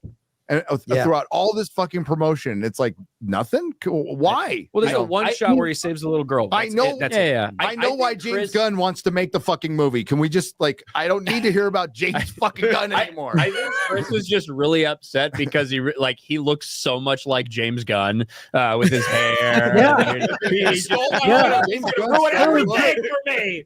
You knew James Gunn too. At the meetup last night, I got mistaken for Robert Meyer Burnett, and I did not. Oh no! And I said, tag me on social media, so Rob is going to see me tagged with my pictures. So, there you go. No, but I think is this a plan? Because, will they shift the marketing to the story closer to release? Are they saving it? I think they're still. You know what? Hot take. I think they're still crafting it. Yes, I agree. I think that, look, James Gunn famously doesn't do reshoots, and it's always been so against that. Well, he did admit, and this was months ago at this point, it's like, well, we're going to do a couple, I'm usually against reshoots, but there's a couple things we want to clean up, which to me, if James Gunn says that, it means they're actually fairly substantial. And so I think that might be a reason why we haven't seen so much of the story is because I think they're still fine-tuning it and what it actually is going to be. I think they got a lot of notes. Yeah, DC and Plan are diametrically opposed. They are. So Chris, when you when you definitively said this movie would be good based on somebody else, just giving you shit. I never said. Go ahead, give me shit. It's good. You were told, because I was there, by the person who saw the test screening, that this is 20 minutes shorter than the original cut, because the original cut was supposed to be 2 hours, 20 minutes. This is just under 2 hours. Maybe they're adding a little more time to it. Hour 55, no credits yet. So that was what I was told. And again, I spoke to two people who did see it at a very small test screening of only 60 people. And one was over the moon enthusiastic. The other was very mixed, who said the movie felt like the second or third movie in a series. So you feel kind of lost because the world is already established. So it's like you're coming in the middle, which can work. That's fine. Was that a dumb person who didn't understand anything, or just no? I've only spoken to two people who were at that test screening, so we'll see with effects that were very unfinished, mainly the kaiju fight. So, but then I was told at CinemaCon, they are doing reshoots now. I think this will be retooled. That's not good. I wonder if they're taking out the there's a scene where Lex beats the shit out of Crypto. Yeah. Wait, really? I'm interested. I don't think they keep that. I think they should. I don't love that in terms of like seeing a dog in the sheet. That's gonna test. So I mean, like, you and I can handle it, but like remember how people were reacting to Guardians of the Galaxy Volume 3 with the CGI animals being experimented on? Well, this is a CGI animal, and it is, and it like is. I want to see Lex Luthor do that. It's okay to see bad people do bad things. Yeah, I agree. Yeah, that's what drives I'm just the saying, need like, to be defeated. there's what you and I are fine with, and then there's Yeah. test audiences going, "Oh, it's a little dog," and you're yeah. like, "It's a fucking CG dog." That's a CGI. I want to see Lex Luthor use the N-word. Well, apparently Lex Luthor kills Ryan people. we're trying to make him very a evil. villain, not a hero. Okay, we're trying to make him a villain, not a hero. Hey, what you really want to hear? Anthony Starr in make him a G20. I was rooting for his ass. make him a proper villain and have him use pronouns. We'll all fucking hate him then. So I don't want to see dogs get beaten up, but I do hate crypto. So Why do you hate crypto? What the fuck's wrong with you, Shad? Crypto's Shad, dumb. Did you have a Always, stroke? crypto's. I've already been open about this. Crypto is a stupid character. that Always makes has sense. been. Get the fuck out of here. I don't understand it, so it's bad. Dumb as your Studio Ghibli take. Don't bring that up again. I did it. You brought it up. She's a good Lois. Wait, these are weird, I really like her. overproduced. Yeah. I like her. This is She was great in House of Cards. So That's not I a like great her. freeze frame, but I actually really like Rachel Brosnahan. Oh, whatever. And I think she could. He's cute. Well, yeah, but yes, I really like Rachel Brosnahan and the couple things I've seen her in, and I've liked what she said so far about this in general. It hasn't been like too many like super red flags or whatever. No. No gender. No studying gender politics of Lois Lane. None of that. Not yet. Great tits, says the chat. It's gonna be good. I think that's a good James lex. Gunn. Yeah, James Gunn's. Oh wait, they're talking about James Gunn. Sorry. Stories are really great. I like the way he writes a great writer. characters. and Please stuff. tell me James Gunn. how much do you like James Gunn? And it's James Gunn. This It's he James is Gunn about interviewing his it. ego at this point. Good. Wow, The man. reshoots are just to add James Gunn into the movie. There's going to be a line in the movie. It's like, drop the gun, James. Hey, Chris, in the test screenings, did anybody ask how they felt about James Gunn? They did not. But take a shot every time someone says James Gunn. You will die. You'll be drunk. I'm trying. It's been a hell of a Jeremy, we want to make thank sure we you. get every reference. I want to thank Jeremy because we don't want to miss a All James right. Gunn reference. The outfit still looks like thick plastic crap. Yes. I mean, It right there. bunches up. It looks really bad. It looks better there like because it he's looks- standing. Yeah, at least but the if he's colors are bent popping. at any point. It kind of ruffles up. It always reminds me of bike leathers. I mean, look, little for this being a behind the scenes shot right here, like I like the colors, they're popping. How it's going to look on screen, we'll see. But Yeah. She's going to look in the final product. I don't mind the Alex Ross symbol. I just wish it was a fucking S. And I know why they're not using it. Why? Superman is about to become public domain within a couple of years. So they're using the New 52 stuff they have the rights to, so nobody it's copyright bullshit. But they got the collar and all that. Yeah, right. That's an amazing statement, Wow, there, James. James. That was insightful. Wow. Thanks, James. I thought he was bad. Jeremy, it took them years to crack that Superman is a character who's good and doesn't have pedophile parties and online all the time. Superman didn't do that. Whoa, That's mind blowing. That honestly sounded like someone with a mental disability trying to describe it. Superman is good. They're good. At this point, Trump is jealous of James Gunn's ego. I mean, that's how massive Gunn's ego is. Even Trump's like, damn, that guy has an ego. Like, geez, this is insane. But that's what this movie is. James Gunn's He Superman. saves people because it's the right thing to do. No we shit. could use a little bit. Good. The fucking obvious. I hold on. No, look, I think they're bringing up a good point because not everybody might like understand that. For me, I would only save people who I wanted to fuck. Right? A random dude on the street is about to get crushed by a train. I'm zooming on another 30 miles to the hot chick, right? Yeah, I don't think anybody's expecting you to save anybody. So it's, I 100% use my powers to get pussy. Like, there's no doubt about it. Superman is a better person than me. yes, I can tell you from real life experience that the few times Ryan has tried to help anyone, it's backfired, and so he's just given up on it completely. It never works out, and it's no bullshit. It's true. Whether I'm trying to do something or not, yeah. And then it ends up fucking everything up. So he's like, nope, fuck it. Not a good picture right there. Ryan, if you had X-ray vision, how would you use it? I think we all know. Ask that. Yeah, I feel like consensually. Well, look, like definitely 90% of it would 100% just be looking at fucking chicks. The other ones would try to make fun of like small dick motherfuckers. 10% of it. Then that's after you've refined it, like, because you have to like control it enough. Because like when you first use X-ray vision, you're just going to be seeing bones and flesh, or even people. So you have to adjust it where you can't go all the way. The clothing. There's a lot of practice. This is shit we that though? Like Ryan, is like, how do you train X-ray vision? Like when you first get it, it must freak you out, right? It was like it was fun from the. You'd have to look at yourself. You'd have to look at your own dick. One of the best things. One of the best things, and we talked about this for a couple of weeks in the comic store. One of the best things Smallville did is when Clark learned that he had heat vision. Yeah. And it was from fucking a hot teacher. He got it was basically puberty's first boner, except it was vision. It was great. He looked into the girls' locker room too. Yeah.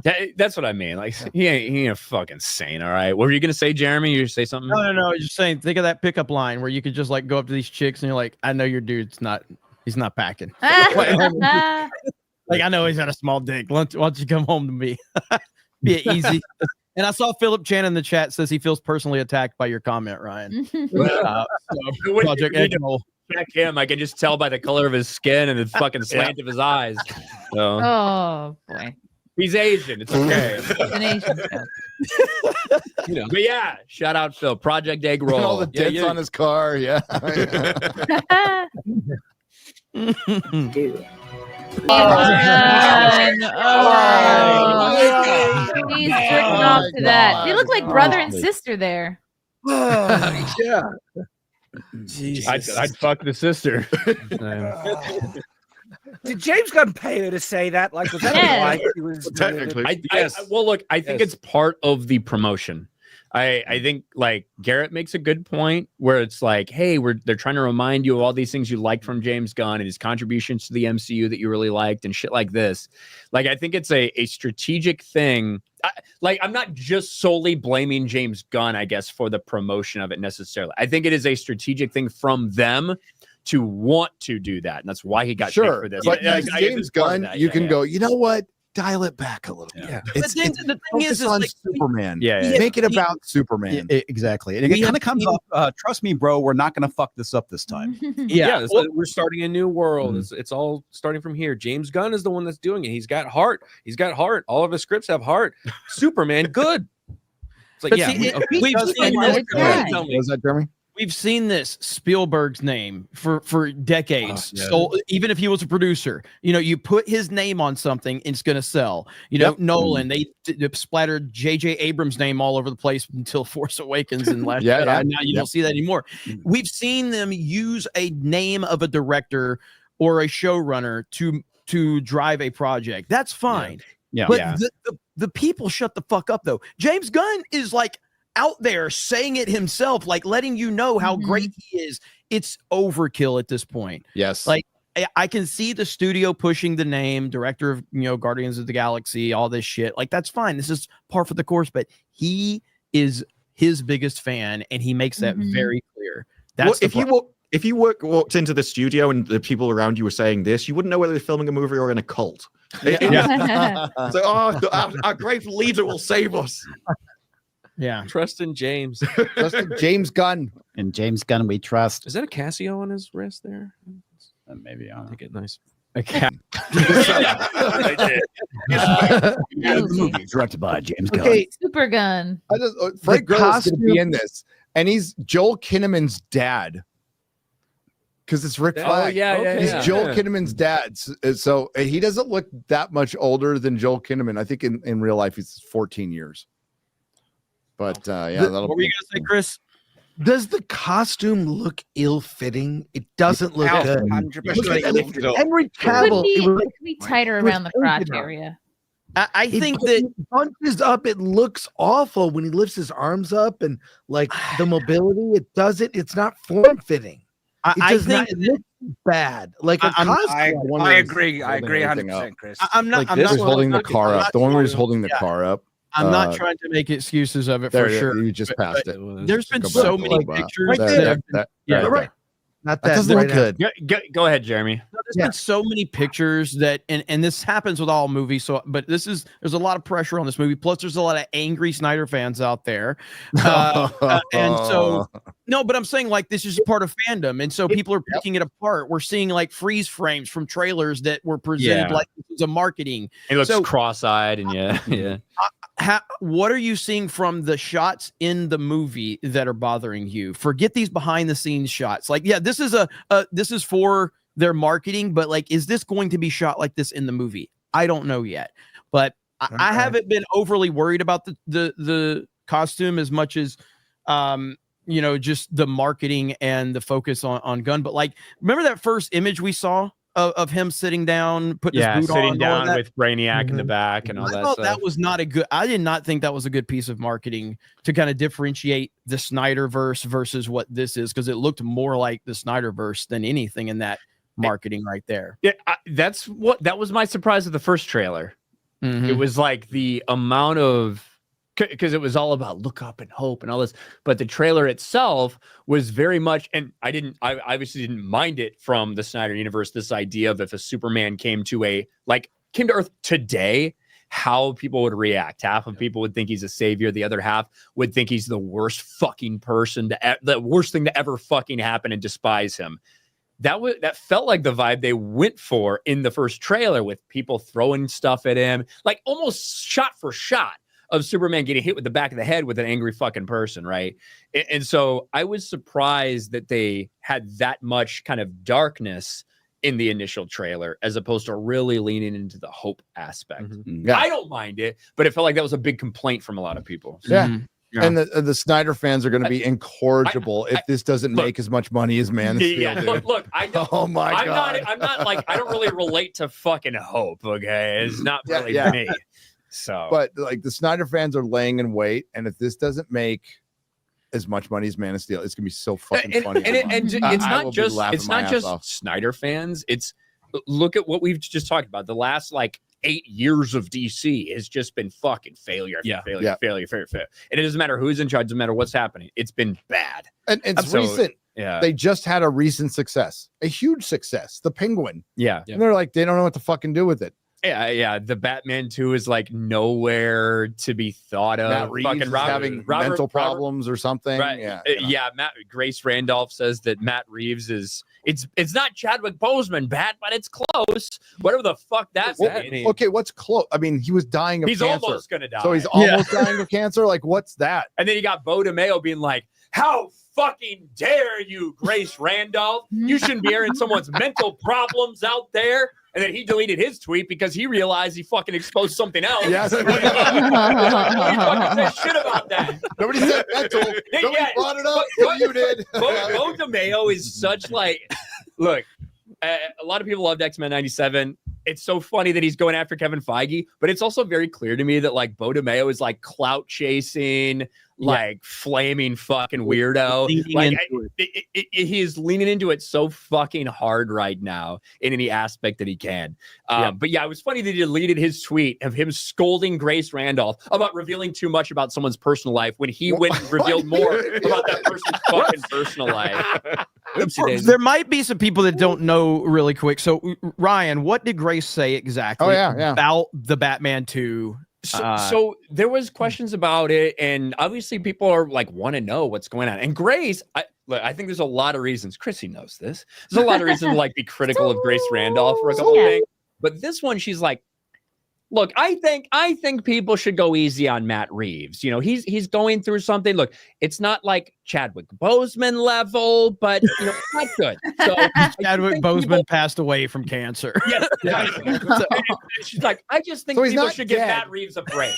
And she said that, and she got fucking hammered by people. She did. For like trying to lay off Matt Reeves. And people are like, you could have, his family might not know what he's going through. And like, you shouldn't talk about someone's mental issues like this. And it's like, She never said anybody's going 30 minutes. Yeah. So then when people say that, we're like, well, what the fuck is going on with them? And then all those motherfuckers deleting their tweets because they realize they look retarded. And something's been going on for a while. Like it has been. But is it public? Is it public, Gary? It is now. What is it? I think he's just gay. I'm not going to say. You heard it. I don't know if that's what it is, though. So we have heard a couple really weird things. Honestly, I want to tell you guys, I have heard. I know what it is. Yeah, you know what it is. Okay. I don't know what it is. I know what it is. It's the Yeah. one thing that will destroy you in Hollywood. He voted for Trump. Sorry, guys. It's going to end his career. Be like with Chelsea sisters. What is it? He's over. I'll tell you after the show. I can't. And I don't think that's it. Yeah. There have been people speculating. All right, this is just speculation that stemmed from all these fucking retards talking about it. But there have been people speculating it has something to do with this fucking, maybe a marriage, maybe a fucking bad divorce, like shit like that that's going around because of these people talking about it. But I don't really fucking know. I don't care, Matt Reeves. I don't care if you're ready to fucking kill yourself. I don't care if you're having fucking marital issues. Make the Batman 2. Okay? Just fucking do your job. That's your job. Make it great. Just do your job. Fucking give us a movie and then do whatever you're gonna do. All right. Or produce it and give it to somebody else. That's like if you have such a problem in your life, like there's writers, there's other people that could do the job for you. But also, we're gonna talk about George R. R. Martin later. But like also just like fucking James Gunn, we already don't know if James Gunn really wants this to happen or not because it could potentially overshadow his fucking Batman Brave and the Bold. So like there's already that extra level of weirdness where it's like, is there antagonistic energy between them? I thought there was antagonistic energy, but I actually think it's like they're waiting for him to work his shit out. I think they're actually being nice to him. Maybe. I think that's the truth of it. And whatever shit he's working out is pretty serious. It's probably got something to do with depression. That would be my guess. My guess kind too. Of mental. So I hope he didn't watch the stream. Yeah. Unless he okay, unless Matt. he gets inspired by what I said. It actually makes the fucking Batman too. Don't listen to Ryan. Yeah. I hope you're okay. But I'm a mental health expert. I've been depressed for fucking years and haven't killed myself. Matt brought to you by BetterHelp. Kill yourself. Spoilers. Ryan's had a few. Okay, he's had a few. I actually Jack and Coke. No, is that Jack and Coke? That's his first one. Is that a Jack and Coke? Hold on. This is actually Buffalo Trace and RC Cola. Wow. You know, I love my co-hosts are so sensitive to my sobriety, by the way. It's really heartfelt. You held the meat up in a bar. Yeah. Disparu's doing lines over here. Black's fucking shooting up, and I got Ryan drinking. Because you're really having a Vegas time. Yep. Yeah. Chris was just sitting there wondering why the fuck he's like, why they even come here? Where's my Jack and Coke? That's what. Yeah, No, he wanted to get on the damn show. But yeah, like the Batman. I'm actually interested in the Batman too. The Penguin was phenomenal. It was so fucking good. I've watched it again. I've got the 4K Blu-ray Steelbook. Hell yeah. Yeah, listen, sometimes when these artists are going through the worst fucking possible times in their lives when they create the best art. You know, so I'm just, hoping we get suffering. Suffer, but keep on writing, Yeah, well, dude, if Superman, that really was. If Superman isn't a massive success, they will fast track some form of Batman. Believe me. Believe it. Because say Superman underperforms. I don't think it will, but say if it does. And then what does that mean though? $550 million worldwide.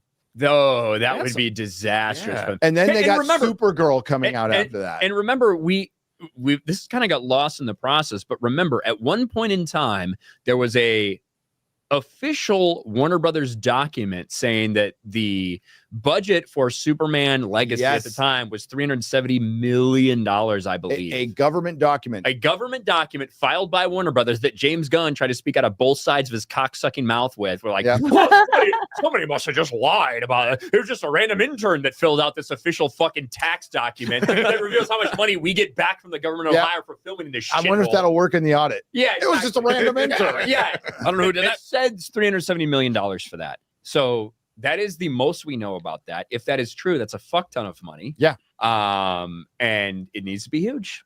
Warner Brothers is already in debt, like massively. So it needs to be huge for a lot of different factors. They want $1 billion. That's what they want. That's what they're eyeing. They're eyeing $1 billion.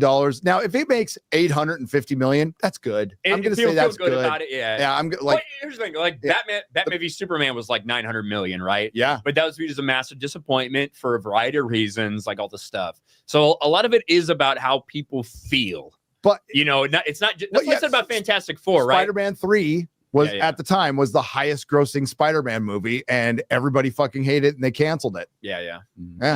You're right. Suicide Squad, the first one, made a lot of fucking money. If these movies came out now, they'd be getting greenlit for sequels. You're right. Yeah. It was just a different time. It was different. And like I said, DC was playing such catch up, and I feel like people didn't like. I obviously am biased when it comes to those movies. I enjoy those movies a lot more than some other people do. But if you look at the way it started versus how Marvel started, you look at the box office results from just a couple years apart, like you stay the course maybe, and not focus on the fucking Age of Ultron numbers and shit like that. And Suicide Squad was a fucking bastardized piece of shit, right? What they turned David Ayers into. That movie made like $700 million fucking dollars just from Will Smith being Will Smith and Margot Robbie being hot. Like it was like $700 million at the box office. Yeah, almost 800. Yeah, they would kill for that now. And dude, that Comic-Con trailer, I stand by. I want to see the haircut. I want to see. God, I want to see the haircut. I was trying to find the chat where it says I always talk over you. Do I always talk over you? I don't. But we all talk over everybody. I never talk over you. Talking about. What are you fucking talking about? Ryan's making up for everybody talking over everybody today. Ryan's taking care of it himself. It's a Ryan show. Yeah.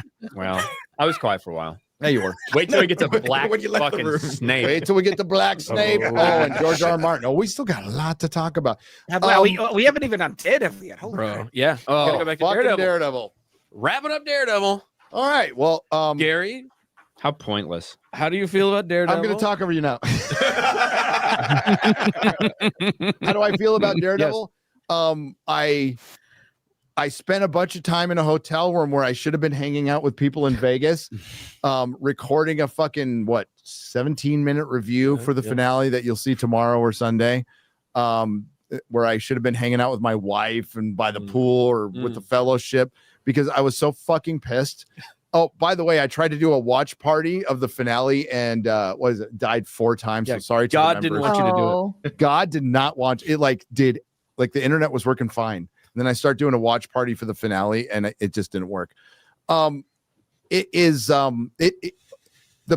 Marvel's change, that big change we talked about it earlier, but that big change that they were talking about ain't happening.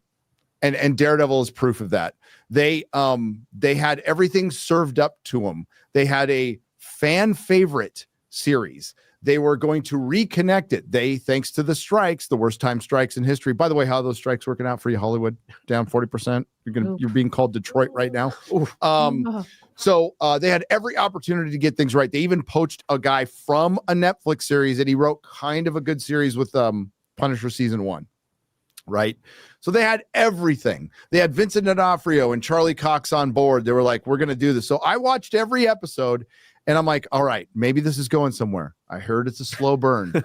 Well, a slow burn still needs to fucking burn. You still need to go somewhere. And they brought back fan favorite characters to completely fuck them up. And they introduced what could have been one of the best, newest Marvel villains and made him a fucking incel. So fuck these motherfuckers. They fucked up Kingpin. They fucked up Daredevil by having him chewed out by a teenage girl, his fucking boss, his fucking girlfriend, a fucking criminal. Fuck. It tastes and good. And he black pills at the end. He's like, I don't think we do anything. He cries like a bitch throughout the entire fucking thing. Kingpin gets fucking cucked. They bring back Vanessa, one of the best. Like, she was great in the Netflix series. She's pretty good, yeah. And they devolved her into a fucking Disney Marvel girl boss. She's Queenpin. There are things that they set up, even in the first episode when she's talking about, well, I made them loyal because I gave them money. And he looks at her as if, oh, they're loyal, are they? As if he's planning something. And then later on, when he almost gets shot, he grabs her. And if you free, he looks angry, like at her. And then nothing happens. Nothing happens. Yeah. And it seemed like they were playing the long game, that he needed her for something. And then they just get back together at the end. Because every scene is not connected to the scene previous to it. It's like a complete piecemeal show. The season is very disjointed. Yes. Right? When you watch the finale and you see Kingpin fucking tear a man's face off. Right? Which is cool. Yeah, that was pretty cool. This you have to remember that 3 episodes ago, it was all about fucking like butterscotch candy and have you heard of my daughter Kamala Khan? Yeah, I've heard of her before. Kamala Khan and like the series is disjointed. And you can tell there's weird shit that went on.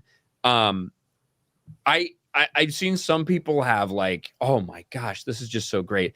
If you've watched the first 3 seasons of Daredevil, I don't understand how you can think this is a good series. Yeah. I with all its faults, I still would say that Daredevil Born Again is probably in the upper echelon of Disney, Marvel, like Disney Plus shows, right? Yes, I would probably say that.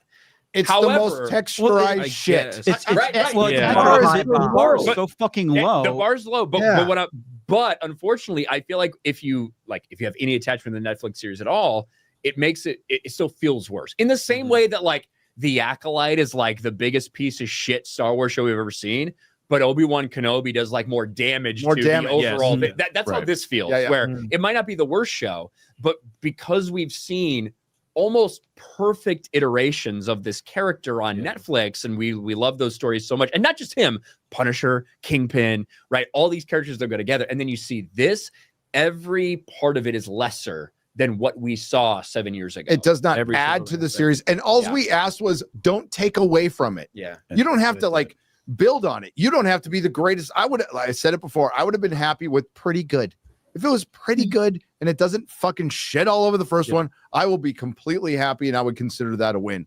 And we didn't get that. The finale isn't even a finale. It's a tease for season 2. It's a show that stops. It doesn't stops. Well, it felt more like a mid-season. You kept on waiting for like, we're going to have the Kingpin like take charge now. And then by the end, we find out it was Vanessa who came up with the free port of Red Hook, which is like there's free ports. You can't establish a free city state, an independent city state and a free port, but that's what they're going to do. And it's comic book shit. And I understand that, but you need to sell us on that, especially when it's live action. You have to do a little more to fucking sell us on that. And you didn't. And it was her idea. So ultimately, Kingpin just came in and stole all her shit. Yeah, and we respect it like a black man. We spent 8 episodes to find out Fisk's master plan. See the back you on the left, yeah. Fisk's master plan is just send the police out after all the people that he wants. There's no and how did a task force of a dozen people shut down the entire fucking city? And how does he declare martial law at the end? Like, get the fuck out of here. How can these people do this? Well, I said they can do it, and that's how it works now. We had all the stuff at the start about how you're limited by law, and then it turns out if you just pretend you're not, then you're not anymore. And look, he filled that hole. You see, there are small allegory. There are small like I think that the conversation that Matt has with Frank, midway through the season or whatever episode that was one of the best. That ranks up there. That dialogue between those two characters, and that is the best scene on Disney Plus of Marvel's ever done. Yeah, and it ranks up there with some of the best stuff we ever saw from the Netflix series. But it was about a 3 or 4 minute thing, and then Frank doesn't show up until the fucking last episode. And look, there was some cool shit in terms of wow, that's cool. Like, look at Frank Castle killing people. Look at all this blood. By the time it happens, look at all this blood they put on Disney Plus. But then it's also coincided with this very kind of 2017 era of on the nose. Look at all these cops embodied. They're using the Punisher symbol. They're dirty cops and they like the Punisher. Oh, and now Frank has to speak out against these cops. They end it by saying resist. I fucking missed that. They fucking ended it by saying resist, and they went full Trump allegory. So the Kingpin in the comic book series is able to manipulate the public and become and get goodwill from the citizens of New York after Secret Empire and Hydra takes Manhattan and puts it into some fucking different dimension. So the Kingpin helps the people of Manhattan and New York during this time, during the Secret Empire, and he uses that. He gets and people this was dire times, and he was there to help New Yorkers, and it kind of turned around his reputation. And that's what led him to being mayor. In this, it was just, I fixed a pothole and I'm going to make New York great again. And I stole a bunch of woman's shit. I should be mayor. Why does he talk they give the explanation. I just said it. Gary, in this episode, they give the explanation. I fixed your pothole. And by the way, he sounds, I fixed your hole. I filled your hole. I filled your hole. He sounds like a caricature of himself. Like it's an impression. It's Vincent D'Onofrio doing an impression of his previous Kingpin. This is not what as well. I said. It's because we were talking to Mahler when this was. I don't remember what but it's like he has lost some weight, right? Vincent D'Onofrio lost a little weight between when he used to do Kingpin and when he does now. Fat people have a sound, right? There's a certain sound that fats have. It's like they're trying to speak out and breathe, like as their body's trying to fucking crush them, right? So there's a sound that fat people have. He doesn't have that anymore, so he has to like fake that. So it's like, oh, I'm the king now, Vanessa. I'm the mayor. We finally achieved everything we wanted, and it does seem forced. It sounds like he's doing an impression of himself. Yes. Whereas it's very light because I recently rewatched seasons. I think 1, a lot 2, of people 3, did, and I think that hurts it. Yeah, a lot. It does. It does feel much more natural. Where this feels so forced, Vanessa. I don't know. Oh, they fucked up Bullseye. There's no way he goes into Gen Pop and he doesn't kill every single person in that room. They made him a snitch and a cuck, a little pussy. If he had his, so here's the thing: if they were going to keep his hands completely fucking fast in the way it was, like I could understand why he wouldn't want to be in Gen Pop, especially because of his history with the FBI and all this shit. I don't like. There's so much of it is disconnected in terms of. So he got his face bashed. Why the fuck are you letting him out of his gloves where you know he's Bullseye just to fucking fix his face a little bit? I don't get that. Bullseye doesn't need his hands. He does. Yeah, he still fuck him up. No, really Bullseye could have gone into Gen Pop with his hands bound and still beat it. Like that's how fucking badass. Why is that not in the show? Like, did he lose? Did he win? We have absolutely no idea. He just appears in a different room. And also, apparently Foggy is dead, but I don't think he is. No, they didn't do a big reveal until season 2. So they set up that he's not dead, and that's clearly in the 100%, penultimate episode when Charlie Cox is talking to Vanessa when Matt's and he's like, "You killed," and he's all, "You killed Foggy." And she's like, "Relax," and she's about to, and like he's about to say something. Bullseye's about to say something too before he gets his fucking face pushed. And he's all, "Wait a minute." He's about to it was all a setup, right? But it was still Vanessa who called the fucking hit. It was still.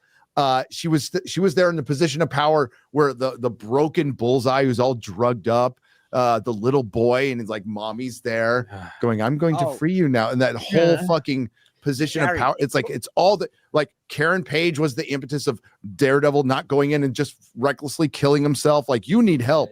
You need to get an army, and that army is like fucking Cherry, 2 dyke cops, and a fucking old fucking fat bartender. The best character in the show, Cherry. Think that so at the end of episode 8, right?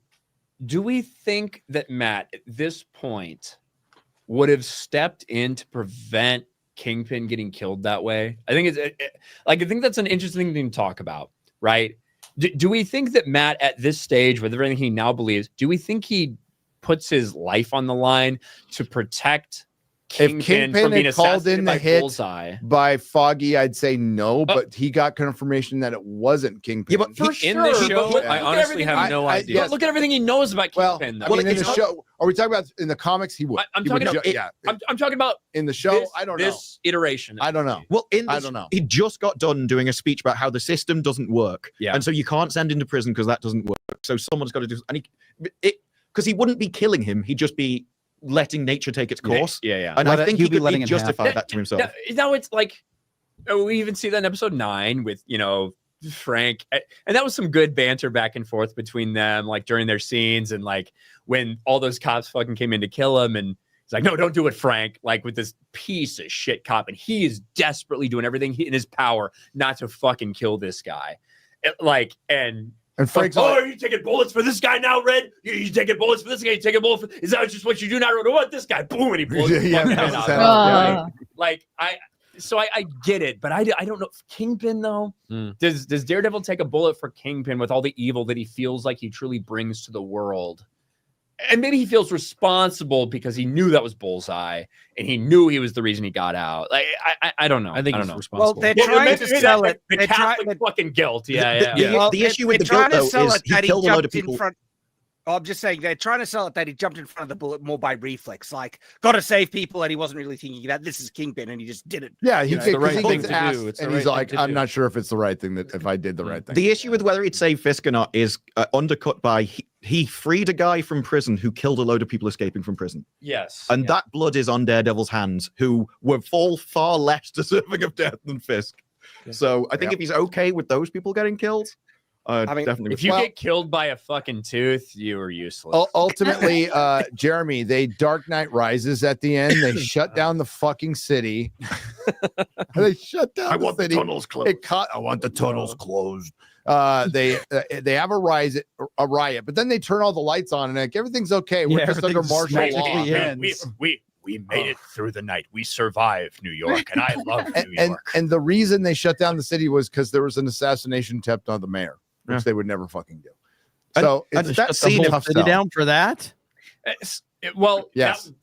That was their excuse, right? Yes. To be able to, right? So that they could be like, oh, vigilantes are wild, and all the fucking not on the undercover, but all these special task force cops that are vigilante special task force, they start like fucking killing a bunch of people and pretending it's vigilantes and framing a bunch of people for stuff to like further, incriminate vigilantes. Oh, then Kingpin fucking literally crushes the entire skull and face of the police commissioner who was trying to speak out against him. It was, but like by the time we got to it, it was like it's just trying to be an impression of the. He was trying to go hard. Yeah, that's my problem with the whole show. So you said like the scene with Matt and Frank, great scene. Oh my god, the acting in it's fantastic. Some of the lines are really great where he's talking about like about Foggy. Did he get life? Right? He's pushing it.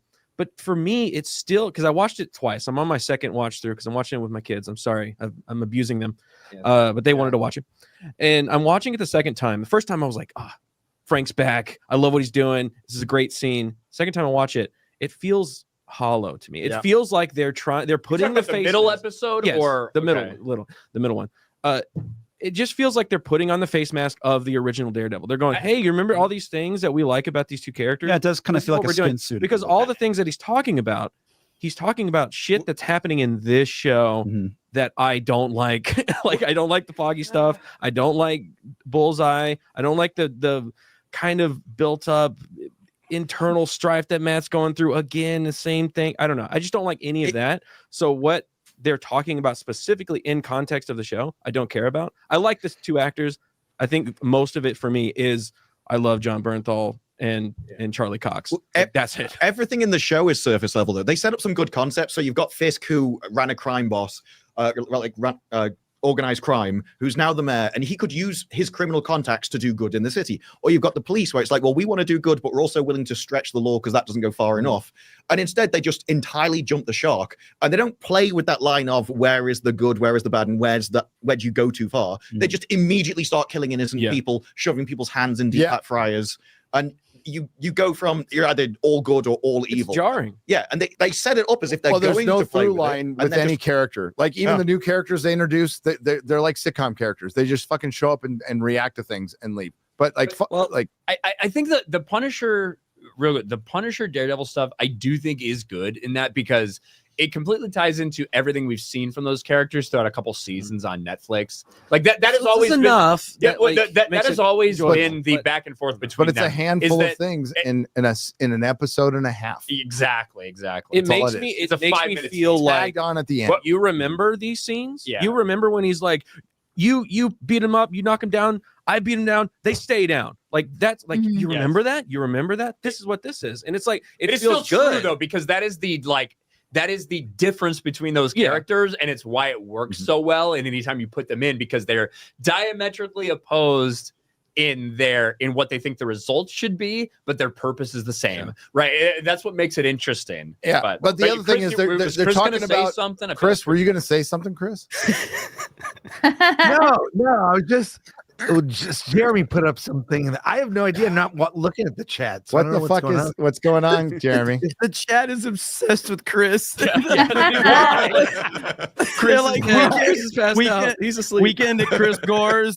They're like, they kept every time he would move, they were like, he's alive. Somebody said, did he have another stroke? Oh no! The Fellowship had a lot of fun razor fist last night. By the way, you guys were fucking great last night. Tears watching all this shit. Real quick, the end Daredevil. So like, I past Daredevil. It didn't end. It just stopped.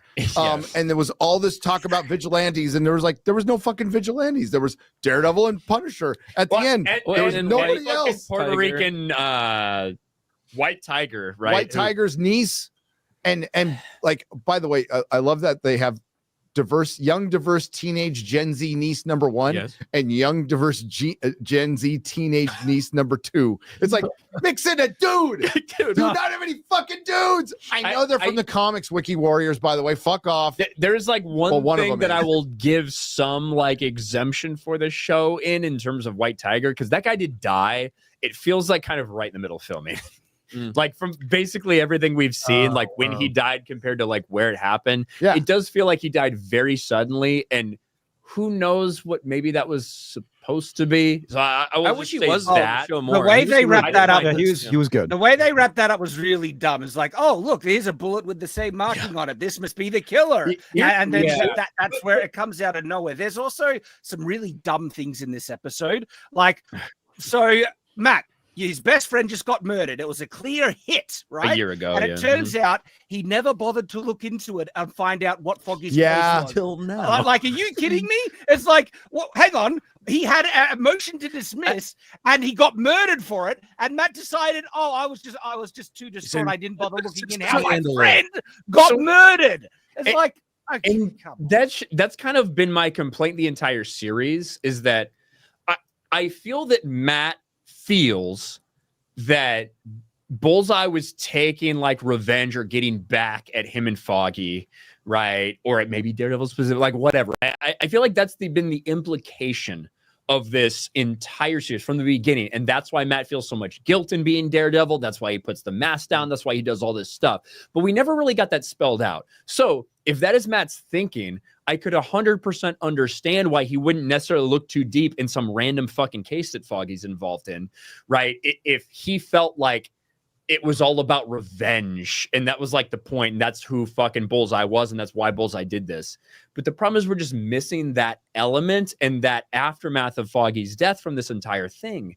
So like I feel like if we had got that, maybe we could understand that more clearly, and I think it would provide a more valid excuse as to why maybe Matt wouldn't have looked as closely as he normally would. If it was just if somebody random killed Foggy, like he probably would have looked into all that shit. But since it's Bullseye, I think he made it. And they could have sold that more by like sprinkling that in throughout the episodes that they clearly, the older ones that they didn't scrap. They just re-edited a couple of scenes. They could have sprinkled in more Bullseye. I think because they have Bullseye coming around episode 5 around that time would have been a good mean time. Instead of Kamala Khan's dad talking about Kamala important. Khan's fucking dad. That was like very important. Kamala Khan in season 2, the next season, Kamala Khan's coming. God, are they going to go to dinner? I hope they go to, because they set up a big dinner at his house, and I'm like, I was so, man, it was I got blue balled because I wanted to look see. at this Funko Pop. Look at it was fucking. It was Funko Pop. It turns out he invited him over during Ramadan. They couldn't eat or some shit. All right, Fuck Daredevil. Also, you brought it up earlier. We had a meetup last night. We just wanted to give a big shout out to everybody that showed up. I don't know if we talked about it enough. Maybe not, because I don't think we have. But yeah. We packed it out. Was it Horse Trailer Hideout? Horse Trailer Hideout. We packed that place out, man. It was dude. It was nuts. I drove by and we had a line down around the corner, around the. It was like a block. It was like a block long around the block. So, fuck the RSVP list. I was fucking nuts. I was there all night. We actually got booted. It was like the UK. They turned the lights on and said, "Get the fuck out!" But I got to meet everybody. AJ from the Y-Files and his whole team came over. That's great. That was fucking awesome. His wife Jen, Mike Baer from Ancient Aliens was there. Fucking Ryan. I didn't see you. I think I saw you a couple times all night. Chris, I didn't see you at all. I know you were there. I didn't see you at all. I couldn't get you. I was there. Chris was outside in the front and then outside in the back. That was mostly where Chris was hanging out, I think. Yeah. It's always so much fun to see the same faces year after year and hear their stories where they've been. And then this year there were so many new people. There's a ton of new people saying that this was their first time coming out. They drove a long way. Yeah, but we had people that are like, I'm a 5-timer. This is my 5th time at the Vegas meetup. That's crazy to hear. People that continue to come out each and every time, and it's always great to see. And we'll be back next year. We'll be during back. CinemaCon this time. Yeah, and we'll get passes like Chris always advises us to, so we can get a big special preview to some dog shit fucking garbage. Maybe we can get Black Girl Nerds and Campia to the meetup. Oh, what do you think? I think I would fit in with Black Girl Nerds. I got the shirt. Yeah, where's the shirt, Ryan? You gotta wear that shirt. I can put it on for a little bit. Yeah, go put it on. I'm gonna make a video about Campia, his take. Did you hear what he said? Campia? About what? That chick, what's her name? Mikey Madison. Mikey Madison. So she turned down the Star Wars project. Campia blamed it on Star Wars fans. He says the reason he didn't fucking shut up because of the toxicity of Star Wars fans. Yeah.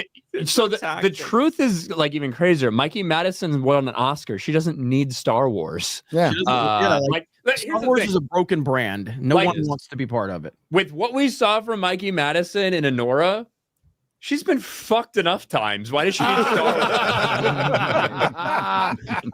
So yeah, I guess while Ryan gets his shirt on, there is some Star Wars news, but I'll wait for you to get back. But yeah, that sounds like a Campia take, Jeremy. He was basically 100%. and they were basically on the Campia Exposed channel, which is a great channel, by the way. And they're gonna be happy they got a mention on FNT. But so I was watching it on the Campia Exposed channel, and it's essentially just blaming the fans, saying that the fan base has ruined Star Wars. Because we have such control over Star Wars. All of these other women out of Star Wars, and now that it's a broken brand because of the fans, and that's why someone like this Mikey Madison chick turned it down. And I'm just like, good Lord, man.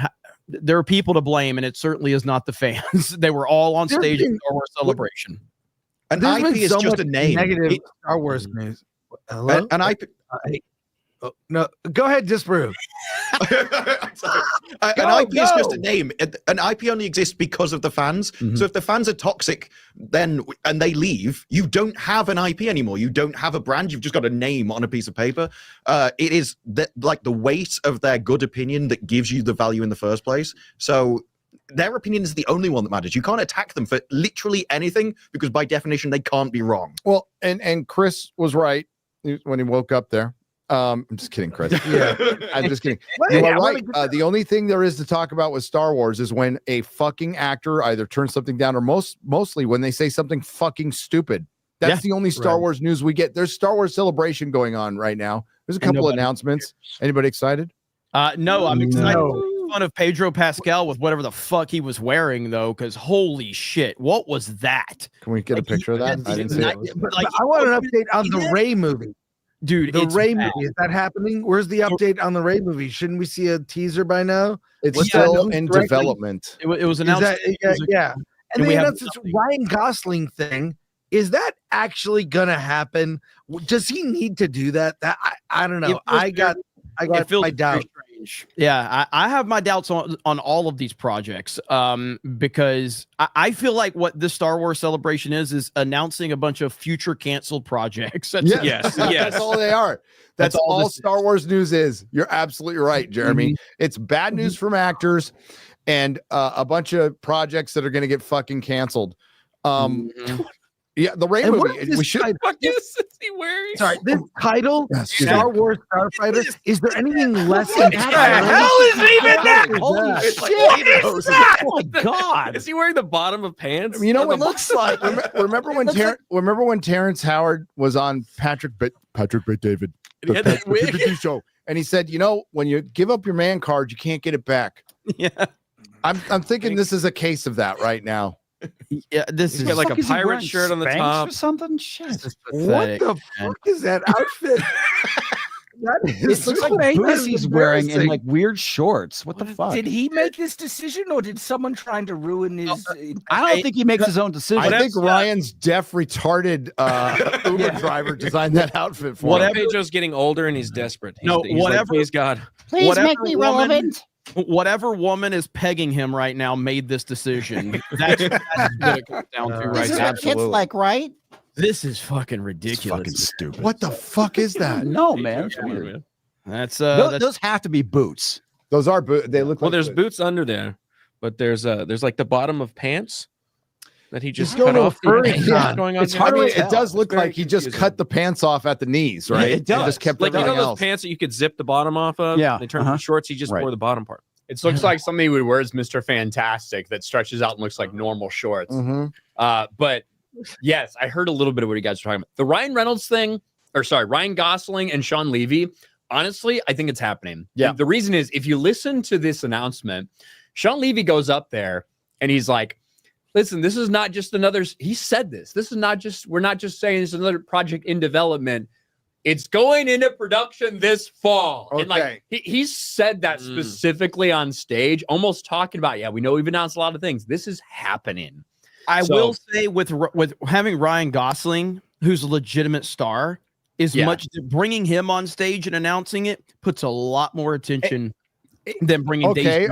And look, agreed. But like, how excited are you for this? Even if it comes out? No. I'm not saying I'm excited. What I'm saying is that it puts so much more pressure to have to actually make this movie. I agree with that. Because but they'll find a way not to make it. If this gets canceled, if this movie gets Disney canceled, will find a way. It carries a lot more controversy than the Daisy Ridley.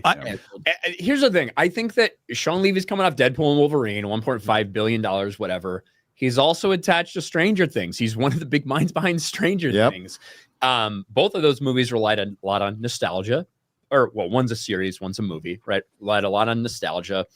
I can't say I'm excited or interested or I'm really invested in the Sean Levy Star Wars movie. However, if you're going to tell me there's something that might pop and might do well for Star Wars out of all the things we know are in development, it would be this. Now, 5 years after Rise of Skywalker, he said. Wait a minute, Ryan. I was told that trilogy was going to be erased, and apparently it's not. Oh man! You know, you were also told that George Lucas secretly made a cut of Rise of Skywalker too. It's almost like that was Gina Carano was on the set for the Mandalorian. I'm still waiting. I was told that Dave Filoni and Jon Favreau were wearing MAGA hats and busted into Kathleen Kennedy's office and said, "You that was dumb true. I was bitch." there. It's so and then weird she got fired. how these things get lost in translation. I can't believe we thought that's happening. Happy belated birthday to Gina Carano, by the way. Happy birthday to Gina. And Eric Kay. And everybody's fucking birthday. Everybody get a birthday. But this movie could be interesting. You know, I don't love the name Star Wars Starfighter. Yeah, having Star in that's from a video game. You said. Well, there was a video. There was a video game like the early 2000s named Star Wars Starfighter. I don't know if that's why they named it this or not. But having Star twice in your title is dumb. Yeah, that's Star Wars. The title is dumb and uninspired. It's like James Gunn's James Gunn. Yes. You know, it's a little repetitive. Yeah. So Star Wars Starfighter. I mean, it's like, okay, it's like praising your fucking puppy for not shitting on the carpet. What it feels like, Gary, is they're like, hey, remember a white dude? Hey, look, we have white guys are back. Guy in white Star guys Wars are back. movie. Jar Jar Abrams' new TV series is starring a white guy. Well, what's interesting here is while Ryan Gosling is a very, very big name, and I would consider him a star, he doesn't drive the box. Yeah, he's not gonna put butts in seats. I mean, let's be real. He's just Ken. He's just Ken. He was also in Blade Runner 2049, which was a flop and a piece of shit. But I do like Ryan Gosling though. There's a lot. Like an all right guy. There's a lot of shit he's in, like across a variety of genres that I think he's good in. Right, whether it was the Fall Guy from last year, whether that movie, even like a fucking dumb rom-com like Crazy Stupid Love, I think he was great in that. You know, like all the way back to Drive. Was it Drive? Yeah, there was a wide variety of things. I think he's really good. It seems like he's saying a lot of things. They even said, like, at this, they're like, hey, listen, may the fans be with us. They're like very self-aware of what's going on right now. So they kind of have to I can't say that I'm optimistic or hopeful, but if there's anything that I could look at and be like, I could see how that could be solid, it would be Sean Levy, a guy who's done a couple of very successful things recently, paired with Ryan Gosling, who a lot of people like, not a lot of people hate. And I think he does have the star power, like Barbie. The ladies will come for Ryan, and then the guys will be cool with Ryan as well. So I think it has the potential. But again, it is Disney Star Wars. That's the ultimate. By the way, default level. It's Disney Star Wars. 2049 was not great, chat. Go ahead. This is great. on He's with the chat now. This is going to be released on I'm not going to blame the entire anniversary of Star Wars. Yes, you're right, Chris. Yeah. Yes. 50th, Oh, so- you're right. 50 fucking years, Chris. Yeah, so the release goddamn date, world. The release You're date old, is, Chris. The release date is May Yeah, I am. 28th, which is, it's the weekend of the 50th anniversary of Star Wars, which is wild. And completely what crazy. kind of and you're bothers just me?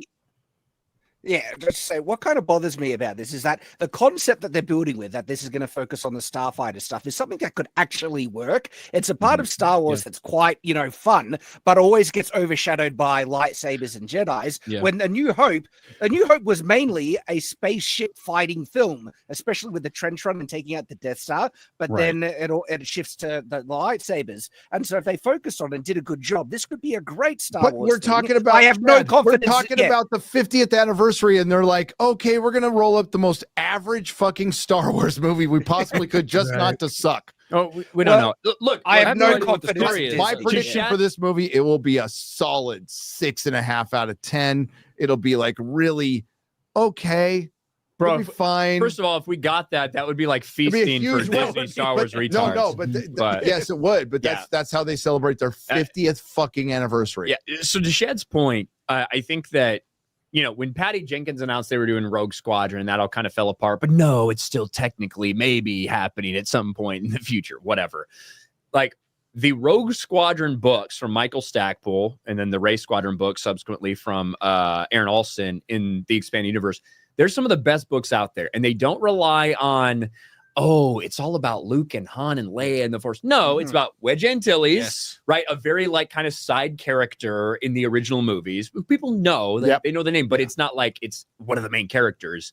It's Wedge Antilles and a bunch of new characters, and it's not relying on a bunch of flash stuff. It's just great storytelling. It's like, hey, and this was Michael Stackpole's entire idea for this series. Hey, why don't we focus on a squadron of X-Wing fighters, and we're going to take a bunch of inspiration from like World War II dogfights and things like this. We're going to get their ideals in terms of what they were thinking. Hey, they knew that they wouldn't have a chance to make it through the first couple fights. All these people thought they were going to die. Let's encapsulate that and embrace it as a Star Wars concept. And those books were amazing. I don't know. All we know is it's called Starfighter. That's it. So we're making like a lot of assumptions. So Rogue Squadron that they canceled. They're basically bringing it back. Maybe. I don't know. Like I'm just going off like the assumption we can make. That's fine. No, I think that's good. I think Star Wars needs to go back to baby steps. Yes. Yeah. But the problem is you're still too close to all the old shit. You need to get so fucking far away from that. They need us. So it's. I don't think they 5 years after Rise of Skywalker. They have said it's not a sequel, it's not a prequel, it's a standalone thing. They need to resist any temptation to bring any one of these dumb cocksuckers, John Boyega, fucking Rose Tico, Daisy Ridley, fucking Kylo Ren's Ghost. They need to resist the urge to bring any of these dumb fucking pieces of shit into this movie. I don't think that'll help though, 'cause- Oh, sorry. I just want to make sure Chris was wait, Ryan, back to Ryan's shirt. Everyone's talking about Ryan's shirt in the chat. Oh, my shirt? Yeah.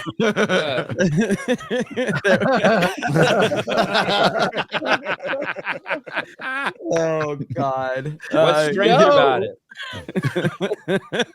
Chris Gore gave me this, by the way. Yeah, he did. I like to instigate.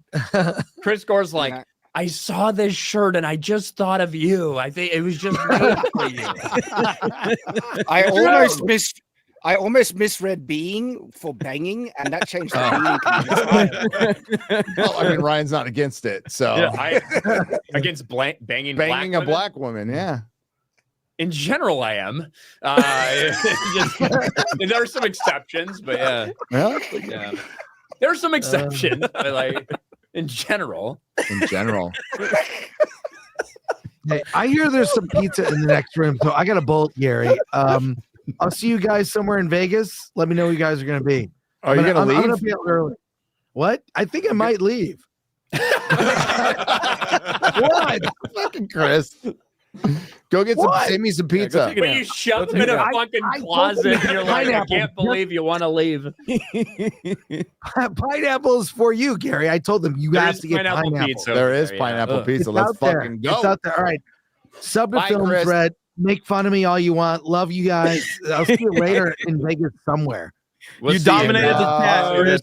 Chris, you dominated the chat. I'll text you. Yeah. Let me know. We're going somewhere later. We are. Hail the 199. Love you guys. Later. See you later. Later, man. Later. Go, Chris. Fucking Star Wars. So they announced Starfighter. They did Mando and Grogu trailer. Yes. Which they still refuse to show. Well, it's not that they refuse to show it. It's like it's exclusive. Well, look, people are paying a lot of money. They showed them Star Wars. Is it the same one they showed at D23 or is it? No, it's a different one. Okay. This is a new trailer that they released. I have seen it. Somebody sent it to me, but you cannot post it anywhere or else it will get fucking. Wait, do you have it? No, this is just the reveal, the title reveal that they put out publicly. Terrible title, by the way. Terrible title. Horrible. But so the trailer basically starts with a bunch of snowtroopers getting just the shit kicked out of him by Mando as he's like in an AT-AT and fucking explodes it and then flies off with Grogu. Fucking what's the dumb bitch's name who's going to be in this? Sigourney Weaver. She's like hiring him for a job. He has to go save like Rod of the Hutt. There's a bunch of cute little look.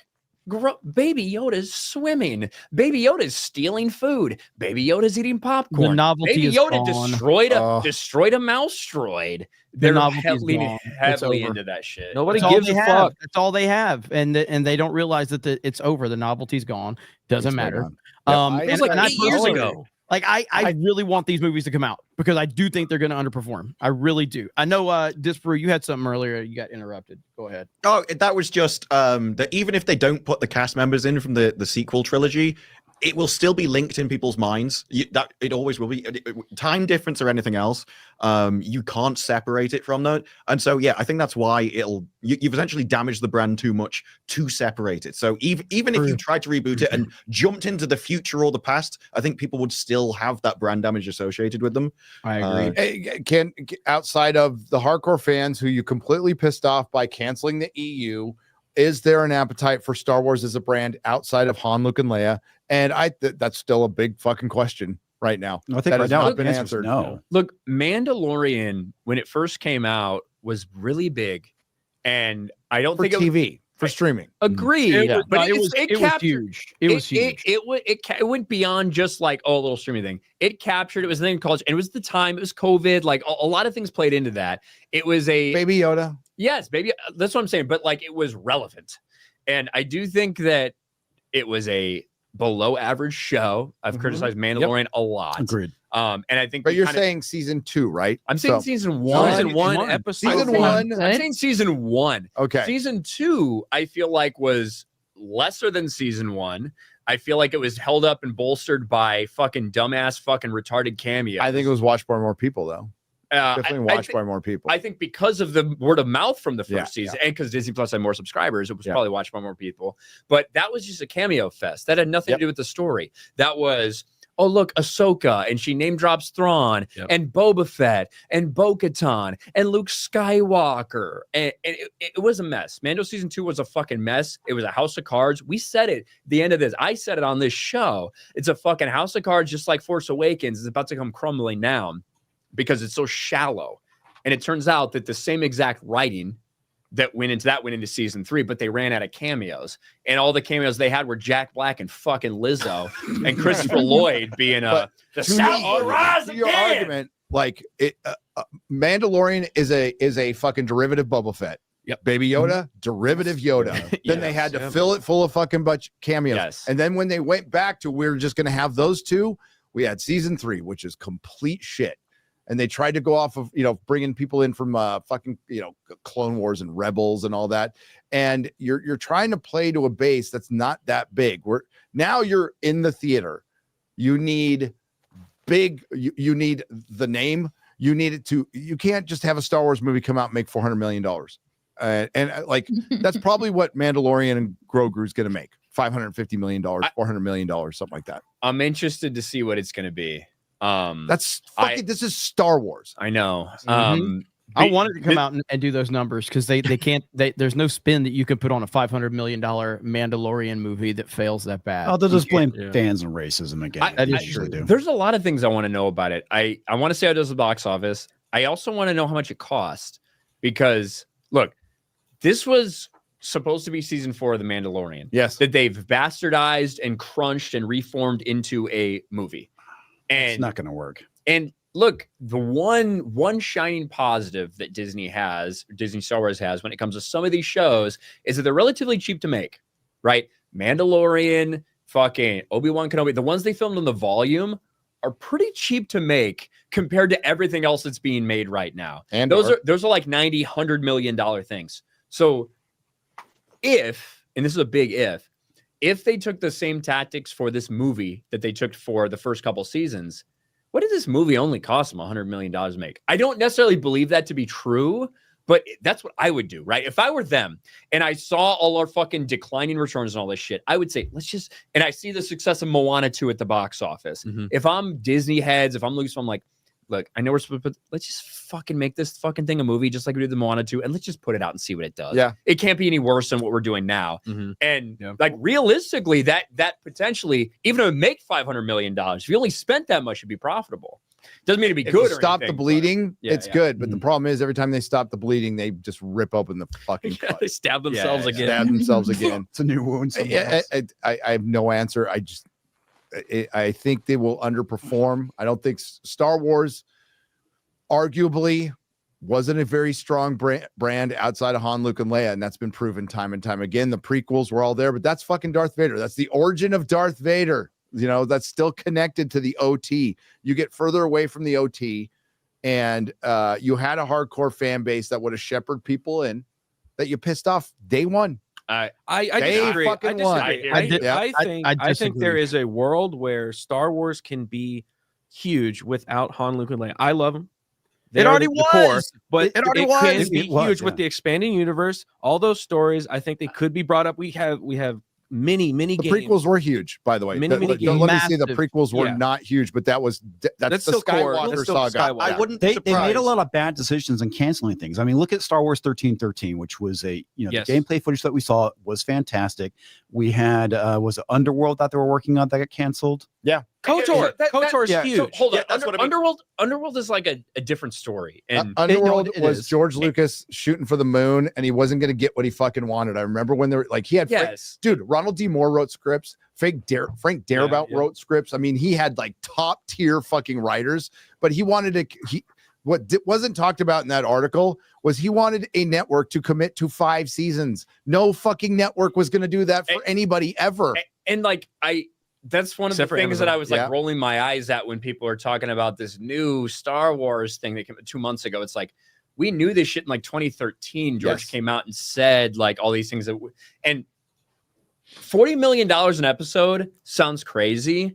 It doesn't sound as crazy today necessarily with some of the shit we've seen. However, back when Game of Thrones was the most expensive TV show on air, and that was like $8 or $10 million an episode, the idea of $40 million is crazy. But that was the impetus for George Lucas to commit to making the technology that now exists for the volume today, which is how they're making Mandalorian episodes. So it is all like that's why they did that test footage. That's why they made that. That's why that technology exists, is because George Lucas couldn't make Underworld for $40 million an episode, obvious. But Jeremy was going to say something. There is a bunch of scripts that are completed. Yeah, like they are done. They could shoot those scripts right now. There's interviews from 2013 about that. Yeah. Go ahead, Jeremy. No, I was wondering if Ryan agrees with this, but it's like, it's not that Star Wars can't go beyond the original trilogy. It's that it can't go beyond George Lucas. Without George Lucas, there is no true Star Wars. Do you agree with that, Ryan? Moving forward, losing George Lucas and his magic I disagree with that too. No, who can carry Star Wars forward? Who? So there's a lot of successful Star Wars things that don't have George Lucas very specific. Well, you've just seen before Disney. But this is the problem. It is Disney. That Disney could have taken the world of Star Wars and the universe that has been built and made it successful. They chose not to do that. Yeah, you've just seen with Minecraft that gaming IPs work. Yeah. And so if they did Knight of the Old Republic, you could easily make that work. It's got none of the characters. Commando. There's tons of video games that have nothing to do with the core, that don't have George Lucas as a story lead. Yeah, there used to be loads of good Star Wars games. Successful. Yeah, KOTOR is the best example of this. That is such a phenomenal Star Wars story that hits all the beats that you love as a Star Wars fan. Yeah. And like, who wrote that? You know, get them on board. And Drew Karpyshyn, by the way. Yeah, I do understand that James Gunn could carry Star Wars forward. This is true. You don't even have to say Jeremy. That's an oversight. You're right. Yeah, no, that's he is Star Wars. Yeah, he is Star Wars. There was also the Star Wars MMO, and in that the operative storyline is just an incredible Imperial agent. Yeah, very good. That was such a self-contained story that would easily make a movie. You could make a TV series out of that. Do not be surprised if someday Kevin Feige moves over to Star Wars. Just don't be. So in any way, shape, or form, it could fucking happen. Absolutely. That's a lateral move. You know something? I agree. What, Chrissy? Do you know something? I know that he's a bigger Star Wars fan than he was a Marvel fan. And I know he really wanted to do a Star Wars project that got fucking shut down. Well, look, I know a lot of great big Star Wars fans who sometimes have no idea what they're fucking talking about when it comes to Star Wars. That's true. You never know if Kevin Feige would be good or not. The question you're asking me, Jeremy, is really tough because I, maybe more than anyone else, has enjoyed so many Star Wars things that have George Lucas's like check mark, but not his like super input. Absolutely. So I'm not saying like things like the EU and all of that. I know. That's why it's so difficult. Like, to carry Star Wars forward as the dominant IP in all of entertainment, it has to have George Lucas as what it has to have. Yeah, it needs a force like that. And there isn't that in Hollywood right now. I think you have to have that in terms of, even if somebody, here's the thing. If George had still been in like technically control and we got the sequel trilogy, I think there'd be a lot of complaints, there'd be a lot of this, there'd be a lot of that, but people would still say at the end of the day, much like they said with the prequels, for some people that didn't like it, like fucking you. Yeah. They would say, but you know, that's George's story. They weren't good, but we can go on. But you would say that's George's story, that's what he wanted to do, and I respect I have to add a fuck you, Gary, real quick. I know, right? I know. But so when you remove that, it's when it's no longer the person that created it, and even if you don't like it, you can't just be like, well, that's what he wanted to do, so blah blah blah. It's different. It just feels different because that person doesn't have the authority to do that. I don't care how many times this person talks about respecting George. I don't care how many times Kathleen Kennedy talks about respecting George, or Dave Filoni talks about respecting George. If you're not the creator and you make a mistake that I think is fucking abhorrent, I'm going to call it out and say, go fuck yourself. I hope you fucking fall off a bridge and die. Like, I just, it is just different in Minecraft, obviously. First we mine, then the movie we craft. Or the game? First we mine, then we craft, then you fall off a bridge in Minecraft. Okay. So it's just tough. I 100% believe there's a world that exists that without George as the sole, like, you know, he's going to be the one to sign off everything. Without that, I fully think we get great Star Wars stories, but not with the people that work at Lucasfilm right now. And the George coming back, to your point, we had Russell T Davies come back to Doctor Who. Yeah, look how that turned out. It wouldn't have turned out well. But no. George would have sucked, but it still would have been George. George doesn't want to come back. No, he doesn't. That's why he sold it. He has no desire to come back. He wanted to live the rest of his life, and he had enough money, and he made more money by selling it. He profited greatly by selling it to Disney and having Disney shares. So Disney stock was about $40 a share when he made that deal. By the way, to your point, Jeremy, I don't think I'm calling for Kevin Feige's head right now. I think he should fucking go. I think he's fucking terrible. But the real answer, the real question is like, who replaces him? It's like nobody can. Nobody. I can't pluck somebody right now from Hollywood to go like, this is the guy to run Star Wars or Marvel or Star Trek. Right? There's none of that right now. I think Ryan, James Gunn. It's the same thing they've done with their actors. There's a reason why all the action heroes and everything are aging because there is no younger crop that they've really brought in to replace the old people. So it is true. I mean, ultimately, I do think that Kevin Feige is the best choice under the current circumstances we face right now. To look, anything's better than what's Kathleen Kennedy. So I mean, that's just So, but in terms of people that, when I say qualified, I'm using the standard of what Hollywood has created. So of a person that's qualified within the industry, I think Kevin Feige would be a net positive, considering how bad things are for Lucasfilm right now. It doesn't mean that it's going to make Star Wars great again, but it'd be a net positive. And of course, we also got another big announcement. You know what we haven't had enough of, Jeremy? We hadn't have enough of fucking Maul animated storylines. Oh, thank God that Sam Witwer is coming back for more stories between the Clone Wars and Rebels about fucking Maul. I wonder if it's going to be about a fucking plan he has for revenge that doesn't work out. I bet you it is. Wait. My fucking God. And there's going to be a handful of people out there that love it because they fucking piss themselves every time Maul's on screen because they're retarded. And that's fine. Are they continuing from Solo? That's probably the story they're going to connect that to is how that criminal empire gets built. But it's like, my God. I want to see, maybe it's just the adventures of his lower half that got cut off. Could you imagine Darth Maul's lower half just going around raping people in the underbelly? It'd be hard to see. And it's trying to like rape its way back to its body. Yeah, that would just be a femme fantasy novel. So like his top half goes somewhere to the fucking garbage planet that he lives on without an asshole for fucking 10 years. His fucking lower half with his dick and everything gets stuck on fucking Naboo, and he's just raping Gungans and shit. That's what I want to see. That comedy, the Assy McGee or whatever it was. Yeah. It's like a policeman or something. Yeah. So oh my God, take inspiration off of that one. So. Star Wars is doing great, coming up on its 50th anniversary. I just want to see the bottom half of Darth Maul inside Boss Nass. Yeah. What's right now? Well, you're so deep, by the way. I have not been keeping up with Star Wars Celebration outside of seeing the announcements and things like that. But in Pedro's pants. What's left with like? Do they have any big announcements that they may be making still, or what? Any big surprises? I don't really know.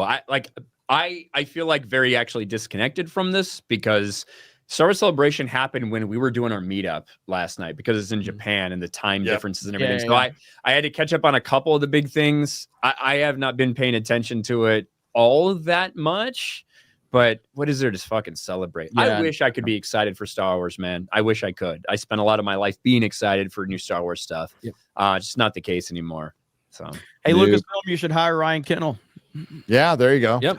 He'll clean up all your diversity, equity, and inclusion problems too. You could have the movie he makes is Darth Maul's bottom half raping Gungan. Disney Plus series. I wouldn't want to fucking. I'm so tired of Darth Maul fucking movies. Jesus Christ, we've seen enough of this stupid fuck. I'm so tired of Darth Maul. I'm glad people love Sam Witwer and think he's a great voice actor, but goddamn, Maul is. The thing is. Every little bit you get of Maul and every fucking time he fights Kenobi and even in fucking Rebels, the little final altercation, it's great that you fucking might love it. You love flashy shit. And oh my God, it takes up my all of it devalues what happened in the movie, right? You can't escape that. You can't get away from that. And that's the truth of the matter. So in about a 5-minute time period, we see Qui-Gon Jinn get stabbed in the fucking chest and die. And Obi-Wan Kenobi defeat Darth Maul, right? Despite making these mistakes and falling down, overcoming all these obstacles, defeating Darth Maul, evil goes down as his fucking master dies. Well, now we've seen about 10 people survive the exact same wound that Qui-Gon had, right? Yeah. And we've seen Darth Maul, that had no fucking ramifications. He went on to have about fucking 5 or 6 more battles with Obi-Wan Kenobi after that. So it's pointless. And I think whenever you're doing things that devalue, because the movie should be the core standard. When you're doing things that devalue those movies, and that when people go back and rewatch those, they don't matter as much, I think it's a problem. In the same way that now what the Obi-Wan Kenobi series did is Revenge of the Sith between A New Hope. We knew forever, since the beginning of our concepts of this, that Revenge of the Sith was the last time that we saw Vader and Obi-Wan face off, and it's fucking meaningful and powerful and impactful. Last time we met, you were the master. Now I was the apprentice. Now I am the master. Blah blah. All this shit. So it means something in A New Hope. Obi-Wan Kenobi series devalues that. Yeah. And I think that's something that a lot of these series, these Disney Plus series for Marvel and Star Wars have in common. And I think it's one thing people overlook when it comes to Maul. People are just like, what a cool character. He has a fucking lightsaber. I love watching this. I'm glad you fucking like it. It's dumb and it fucking devalues the movie. Have you seen the trailer for Mandalorian and Grogu? Yes. I think that the normies are going to eat that shit up. I think some people will. I do wonder how. I wonder how impactful the Baby Yoda stuff still is, and if it's getting old on anyone, if that makes sense. Because I think the people that love it still really love it. Yeah, I think exactly kids still because love it's stupid, and it doesn't matter what the story is or how many times you do it. If you have a little baby character with big fucking eyes, yeah. People will be like, "Oh, it's so cute." People are gonna be like, "Is it still about Baby Yoda? Is it toddler Yoda?" You know, they can't age him up. That's the problem. Same problem James Gunn has. Yeah. You know, the thing that he doesn't want him. The thing that has made me think that it still might work is actually Minecraft. You jangle those keys in front of the right audience, and they would just eat it up. But hold on. A whole different world. That's not who it is, though. Like kids don't love Baby Yoda like they love Minecraft. Fucking lonely women. That's true. 40-year-old women love Baby Yoda. Yeah. Right. Every time a dog comes on screen, they go, "Oh, dog, puppy." Yeah, that's the audience that they're trying to get with Baby Yoda. Yeah, but what I'm saying, I watched the teaser because it's on Twitter, and so we can't play it here, obviously. We can't. It'll get copyrighted. No, we will 100% get hit for it, but it's out there. Hunt us down. I watched the trailer. It's as much. I don't care about it personally, but I'm telling the shitty cam quality that I saw, it's a good trailer. And I think once that's released in high def, people are going to eat it up. I think the last minute of it is like with the Baby Yoda stuff that the general audience will like. The first half, it's like a cool shot, but also at the same time, if you've been watching Mandalorian, it's so meaningless because of what we now understand Din Djarin's armor. Like, doesn't fucking matter. Like, do you know what I mean? Yeah. Like it doesn't matter if 1 million people are shooting at him. He can't be touched. So it impervious. Like, it is very impervious. And do we know when this trailer's dropping officially? Do we have any word on that? Has anybody probably heard a couple anything? months is my guess. It's usually a while after Star Wars Celebration. Okay. All right, go ahead, Ryan. So to put in perspective, the first half of the trailer is you've got a bunch of like snow troopers are in an AT-AT and you hear an alarm, which sounds like a rebel alarm, not an Imperial alarm, but that's a different story. And Din Djarin breaks in and it's kind of like a one-shot take of him just taking out a bunch of fucking stormtroopers. But like I said, from everything we've seen from Mando, because he's full decked out in his Beskar armor, it's almost like, fuck. Yeah, it makes it kind of pointless. Yeah, where are the stakes with this, I suppose, exactly, when it comes to this character in general. But he takes out a bunch of them, and they have a little like comical scene where the last dude left is just like, oh shit. And then the fucking thing blows up. He flies out of there with Baby Yoda. Sigourney Weaver clearly is trying to hire him for a job.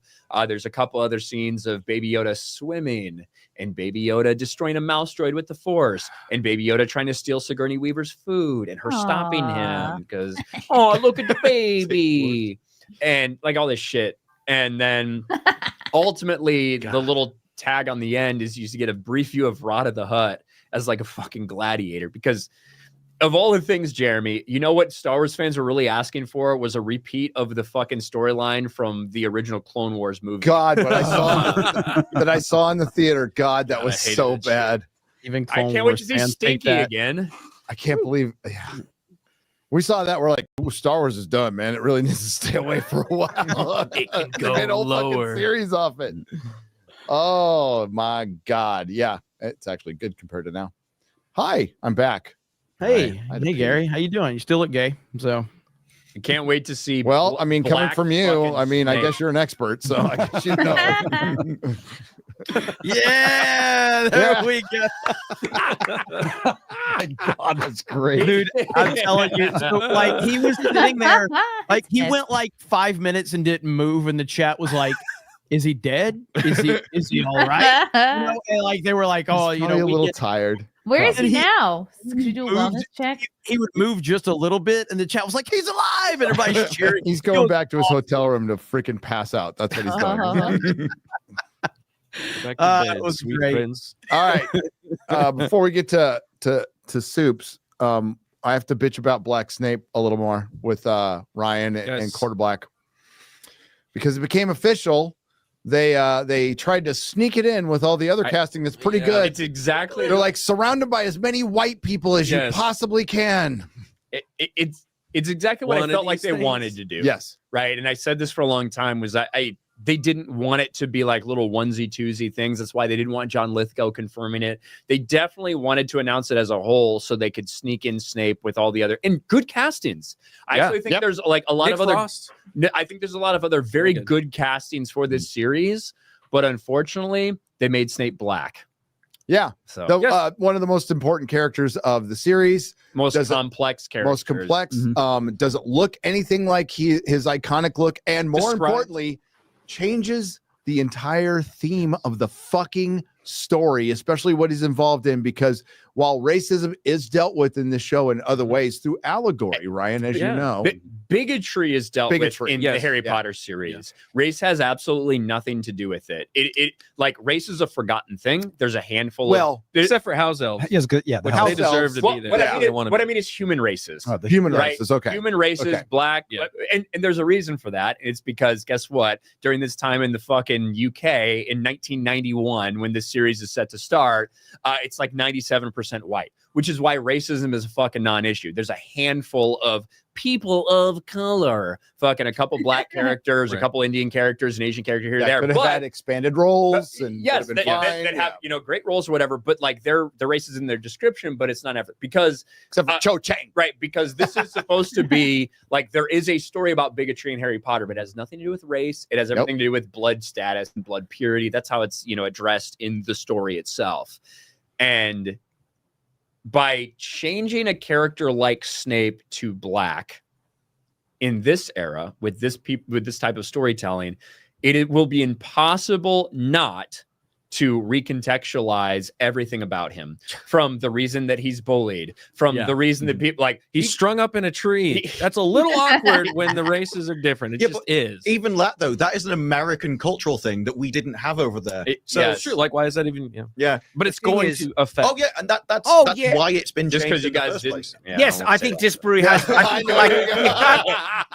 You can't tell me that they weren't aware of those undertones. I think they've changed it to on purpose. They want the racial message in there. Yes, 100%. It's like they said in Doctor Who when they put Cutie in. They were like, well, obviously we couldn't just put him in there. We have to talk about it now, which is why there's now going to be 2 episodes entirely about his skin color. And it's like, look, Harry is suspicious of Snape for no real apparent reason for like the first fucking 4 or 5 weeks, right? Snape is helping him at some point. You remember in Sorcerer's Stone? Yes. Do you remember in Sorcerer's Stone when fucking Harry, they're 100% convinced Snape is going after the stone. They get down there, the last chapter, when he finds out it's Quirrell down there, and Quirrell's like, oh, Severus, he does look like the type, doesn't he? Real weird. Bro, there's just so much shit. The simple idea of Black Snape being hung up and simping on fucking White Lily Potter while White James and Sirius bully him. There's so many things that get recontextualized by this, and it is a massive mistake. It would be one thing if this was some ugly piece of shit, right? But he looks like he walked out of GQ Africa. Yep. Right? The model. Like now. He was also in the Amberland fucking show that Amberland. They fucking race swapped like the Royals and shit. Yeah, they've done it multiple times. Yeah. And look, like Snape is a very complex character. Yep. Because is he a piece of shit? Yes. He gets treated badly? Yes, he does get treated badly. James and Sirius like bully the fuck out of him. He gets bullied by a lot of people because guess what? He's ugly. He comes from a bad part of town. Mm-hmm. He wears hand-me-down clothes. Yep. Right? Yeah. So like you're bringing all these things into this now black fucking character who is not ugly. So why then did he get bullied? These are all the things that matter. Because he never changed the fire detector battery. He never changed the smoke detector. Yes. I can't wait for a fucking scene where the Hogwarts potions in the dungeon, the fucking smoke detector's going off, and Hermione's like, Professor, I think something's going off. did anyone ask you, Miss Granger? It's like, Hermione will be black too. So there's a good chance of that. Yes. Now we need fucking Harry to be black. Why not? And James to be black because it doesn't matter. Because if they're not, then it's going to like create a lot of weird racial tension between Snape and James and Harry and one of the Marauders now. They got a Grand Wizard. All this stuff is very poignant and good points. He doesn't look like Snape. That's he is described every single time he appears in the book for the first time. Straight black hair. Every single time. Hangs around the face like a curtain. Make him look like Snape. That's all. Like, look, that's all I want. I don't like any race swaps. In general, right? There Really? are on occasion. I know me, right? My gut instinct is no, I don't like that. On occasion, have there been some that I'm like, okay, I guess I'm fine with this, whatever. And respect, sure, a couple, handful, right? I don't care if they fucking race swap Professor Sprout. Who gives a fuck? Yep. Right? I would bitch about it for like a day and then I'd be over it. Snape, the most complex character. And one of the best things we could have seen from this series, because the truth is, if you've just watched the Harry Potter movies, you don't actually have any idea of who Snape is. I'm just being honest. Yeah. And Alan Rickman, I thought he gave a great portrayal of the character he was asked to portray. That is not a full incorporation of who Snape is supposed to be. That was a very light version of Snape where they didn't get into the complexities. They didn't really show what a piece of shit he truly fucking is. Yeah. They went easy on him and made it just look like he was a hero pretending to be a bad guy. That's not really true. He's heroic, he's brave, he's courageous, but he's also a massive pile of shit that makes children's lives miserable for no fucking reason and holds this wild grudge against Harry Potter simply because somebody else got to fuck. Yeah, he looks like the guy who got to fuck the woman he was in love with. It is a very complex story, and that's what a lot of people were interested to see with this series finally play out. And while the promise was a faithful adaptation, it's very clear that's not the case. That's not. And J.K. Rowling, I do not know how involved she is in this, if she has any power over this. Hard to tell. It's hard to tell because guess what? If you're not a fucking transgender person, if you're not a fucking chick with a dick, she doesn't talk about you, right? This is the official announcement. And not only is Snape black, but a bigger rule, which was established when she was in control of the Harry Potter movies, Americans. was no American actors in these roles. Yeah. And Dumbledore is an American. And she has not said a fucking thing. Positive or negative? Positive or negative. She said nothing. That's odd. She's fucking smoking cigars because fucking trans women aren't women, right? But she is saying nothing about black. Did you see the meme of somebody race swapped her into a black woman? But I hate to take up for JK, but the issues she's talking about are far more important than race swap Snape. So I agree, but this is her story. Yeah. I get it. But she's the type of person that would buy into dumb bullshit like this. And also, I will say this, and I've had the same experience with like minor race swaps as Ryan. Like I don't like them, but minor there's been race swaps, like like minor characters. Yeah. God damn it. But here's the problem with it is that it's all meant to these minor roles that they're trying to race swap. It's all meant to condition people so that they can do a major role. Yes. So this is a major role. Yeah, I know that, and that's the whole point. Is that this is why we should bitch no matter what. It doesn't matter if it's a smaller role, if it's an insignificant role, if it's like, oh, well, he fits. No, fuck that. Because they are conditioning everybody so that they can make massive changes like this one right here. I don't want to see Blade by a white guy. Like Jesse in Toy Story 5, Jeremy. Huh?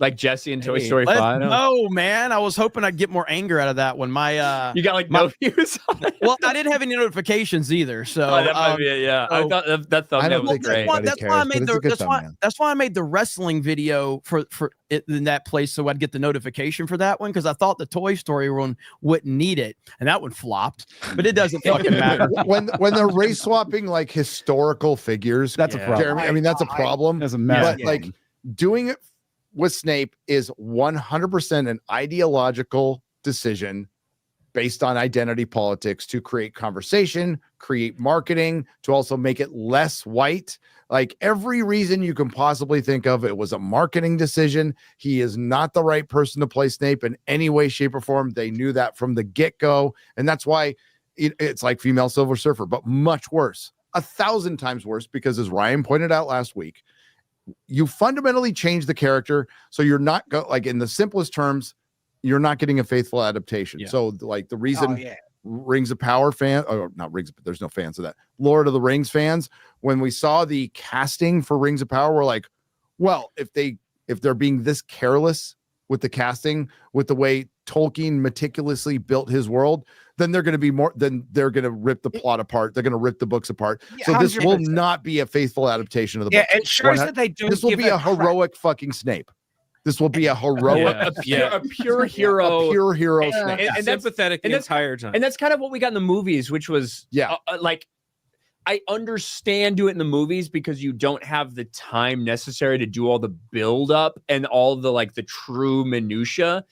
This was the time to do it, was to show the real Snape, who is it's so interesting because he is not just some hero who is playing one side the entire time. He is incredibly complex in terms of his motivations and his actions, even when he is on the same side, and the terrible things that he does to children right throughout this thing. And it's not to provide a cover for him, it's because that's who he is. He's a bad person at heart, who is trying baiting to of Sirius, in Order of the Phoenix, his constant baiting of Sirius that led to his fucking death. It wasn't the only thing, but it's there. I can't wait till fucking Prisoner of Azkaban when fucking Remus Lupin is like, what do you fear the most in the world, fucking Neville? And he's like, our black professor. Our black professor. Right? He's in the dungeons. Snape. It's like, one time I asked him to move out of my seat and I thought he was going to stab me in the heart. There's going to be episodes of little white English kids being scared to death of the black teacher. It's going to be great. Yeah, but it's just fundamental. Like from jump, if it was cast by John Goodman and his biggest, I'd be fucking pissed because it doesn't look like Snape. It's not Snape. Do race Snape swapping as he is depicted in the book. That's what I want. Race swapping is an anti-white move. That's what it is. 100%. It's all it is. Just like DEI is an anti-white movement. Race swapping is introduced to try and make anti-white moves. That's just what it is. And when I see John Goodman, big man, because Snape is not big. I want Snape to be skinny, ugly, and greasy. What were you gonna say, Shad? Well, when I see like a level of disrespect to the source material is that's dead to me. I mean, I'll review it because it's my job, but if I was just a casual fan, do not give a crap about this. Interested there, I want, there's a way they could, salvage it, because the guy's probably locked into a contract now. It's like, all right, give him a big nose prosthetic and put him in whiteface, and I'll be like, you got my just go full white chicks with it. We have the technology. We can do this. The thing is, like, in a fucking ridiculous, crazy vacuum of the world, it might not matter what fucking specific race or whatever the person is depending on this. However, it does. It does matter, right? In the same way that when they decided to cast Hermione as a black woman for the random fucking Cursed Child play, which Cursed Child is an abomination for the record, but when they decided to do that for a play, it's one thing. However, that recontextualizes everything about Hermione. So you're telling me that the character who gets called a fucking mudblood is black, right? Mm-hmm. So you're telling me the character who gets mocked and ridiculed because she's trying to free house elves from slavery is black, and people are mocking and ridiculing the black girl for trying to free a different race from slavery, right? Yeah. It recontextualizes everything, whether you want to admit it or not. And that's exactly what they do with Snape as well by changing that. Like I said, it's if Professor Sprout had been race swapped, I would have been like, that's retarded and gay. But ultimately, is there much difference to the story at all? No. Snape is a huge pivotal character. I never in a million years thought we would see this.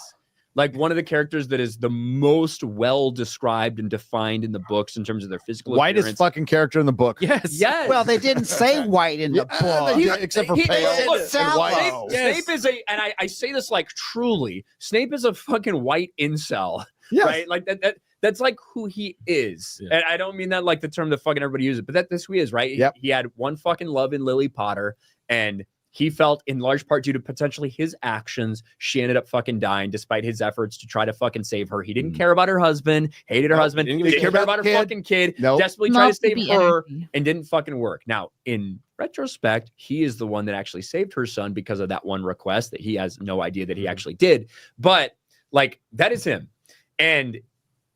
But you're changing so many little things from every interaction we see, whether it's Harry, whether it's the rest of the students, whether it's between James and Sirius bullying him. You're changing, whether it's his obsession with the fucking dark arts, right? you're changing everything about the character. Yes, it's all the context. The dark arts is something else now. There's a lot of memes. There's just something off about that Snape guy. I'm really suspicious of him. Yeah. Looks like he's up to no good. A lot of memes. But that's why they're changing it, because they think it matters. Otherwise, it would be far easier to find somebody that looks exactly like. If it doesn't matter, then keep them white. Look, I'm just gonna be honest. There's like a fucking million ugly ass British people in the world that fucking could play Snape, right? Yep, easily. You don't need no this, shortage. You don't need this African fuck to do it. Like, there's a lot of them. All right. Hey, I just thought of a great person who could have acted it. Lawrence Fox. He could have been a great Snape. Maybe. He'd have been better than Papa Esiadu. Yeah, no. Esiadu. All right, I got to bounce. Cobra Cast tonight. This weekend, if you guys want to hang out, watch WrestleMania, watch party on Locals, Geeks and Gamers. Be there both nights, and I'll be hosting. So I can probably watch it from my hotel. I can see the stadium.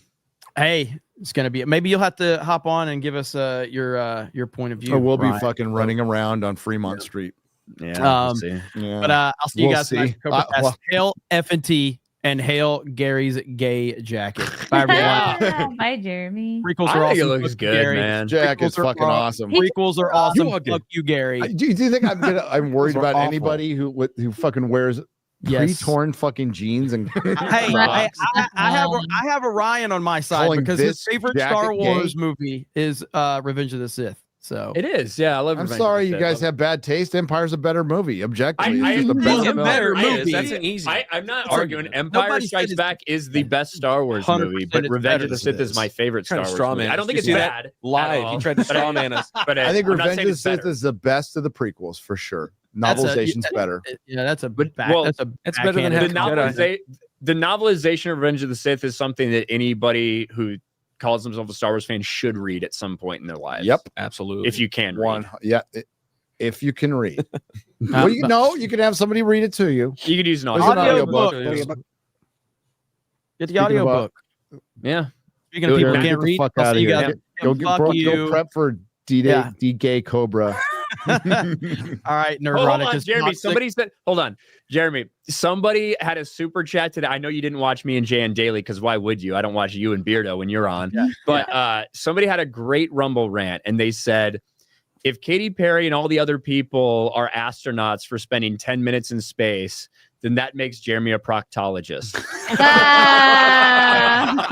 Oh, that's brilliant. That's pretty good. I thought I had to be repeated. So. Very good. All right, guys, have a good one. Later, bro. You guys be safe out there. Later. Yeah. David Hand. I should have brought my sound. Well, my soundboard's actually at the hotel room. I could have brought it. I don't have any.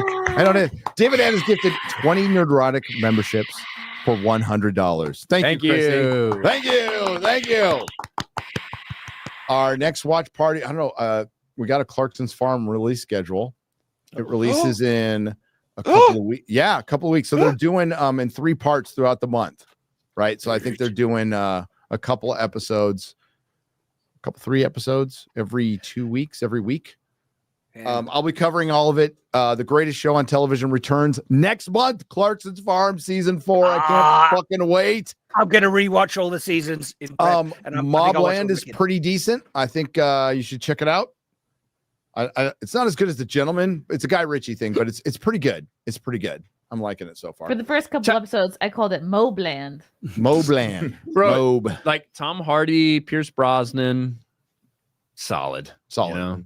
Patty Constantine. Patty is in it. Yeah. Sarah's. Frank the Tank 285 is gifted 10 Nerdrotic memberships for $50. Thank you very much. We'll do some watch parties. That's why I'm doing it. Long last name is gifted 10 Nerdrotic memberships for $50. Thanks, Chrissy. Master Austin has gifted 20 Nerdrotic memberships for $100. Yeah. Woo! Legend. God, I missed my applause button. It feels so so empty, so naked. So naked. Even with a jacket on. Even with a fucking awesome skull jacket on, like my fucking... it looks solid. It's cool. Dude, it's a death pimp. I don't know if you can really tell like on camera. No, you can't. Really see the skulls. But it looks fucking cool in person. person. Cool. It's fucking cool. All right.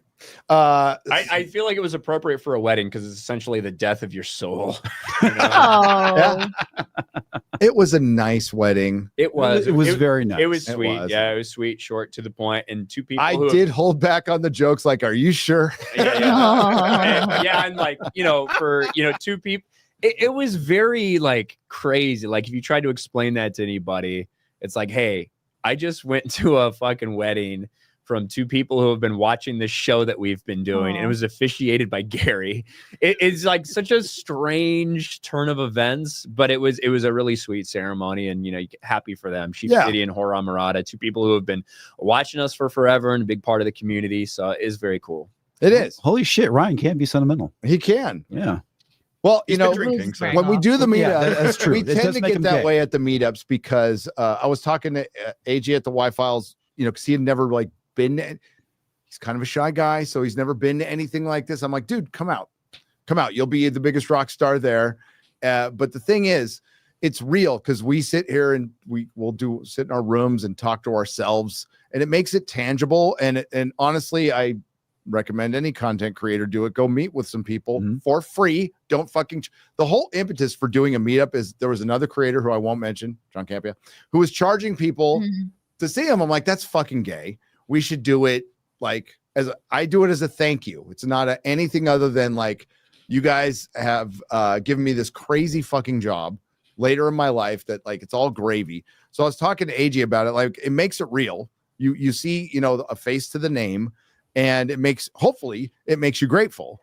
It makes you grateful for what you have right now, what you've accomplished, and how fun this is. And you see, I loved when RMB finally showed up to a meetup.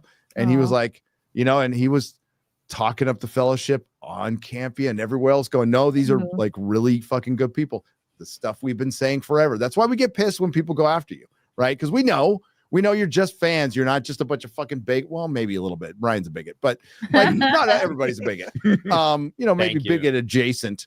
But it makes it real. It makes it. It's my favorite part of this because again of gratitude. It's like, oh, this is it means a lot to me. It means a lot to other people. Also inspires people to do their own thing, which is great. So many people from the fellowship go off and just do their own thing without us.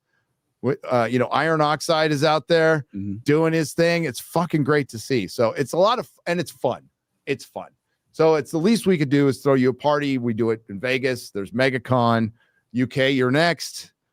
You're next, UK. Ooh. See, you didn't even have to come all the way out here. We're just going to yeah.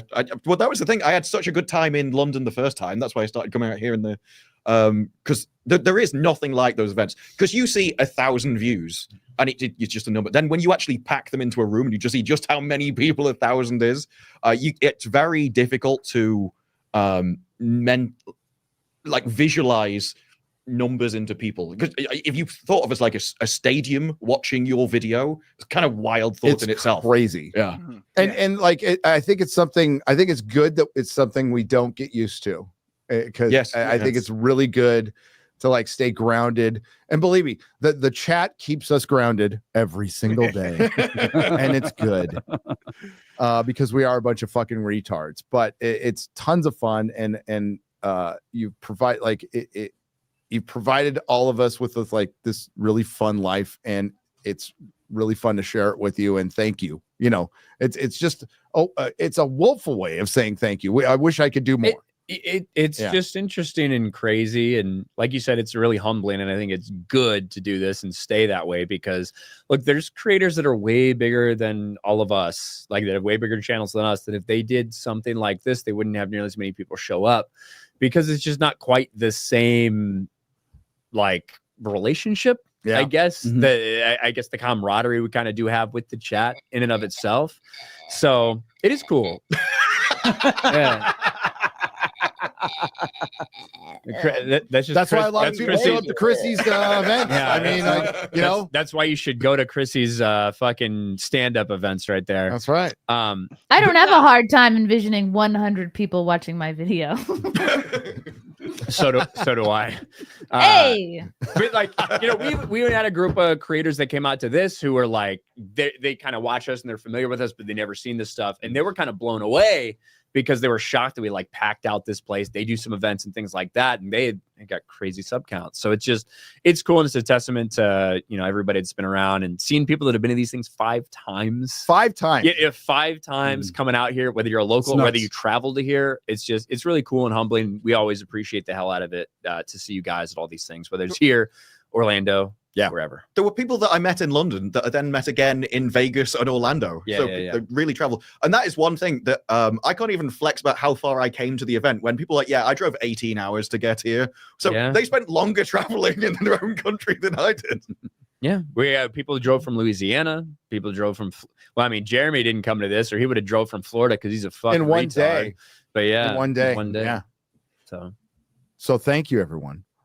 Stephen Patton for $49.99 says, happy Good Friday, everyone. If there are any fantasy fans hanging out, please check out the first installment in my fantasy trilogy, As Nomads Wander, on Amazon. Hope it can be old-fashioned escape for people in these crazy times. Cheers. Oh, shit. I was supposed to talk about my book in the beginning. We're waiting on some art. No, that's why. No, post it now. We're waiting on some art. So they need to do something with some art. I don't even know what, but we were supposed to have some here at the meetup and we didn't, but it's a couple weeks away, which is probably good because I'll be home again and I won't be traveling.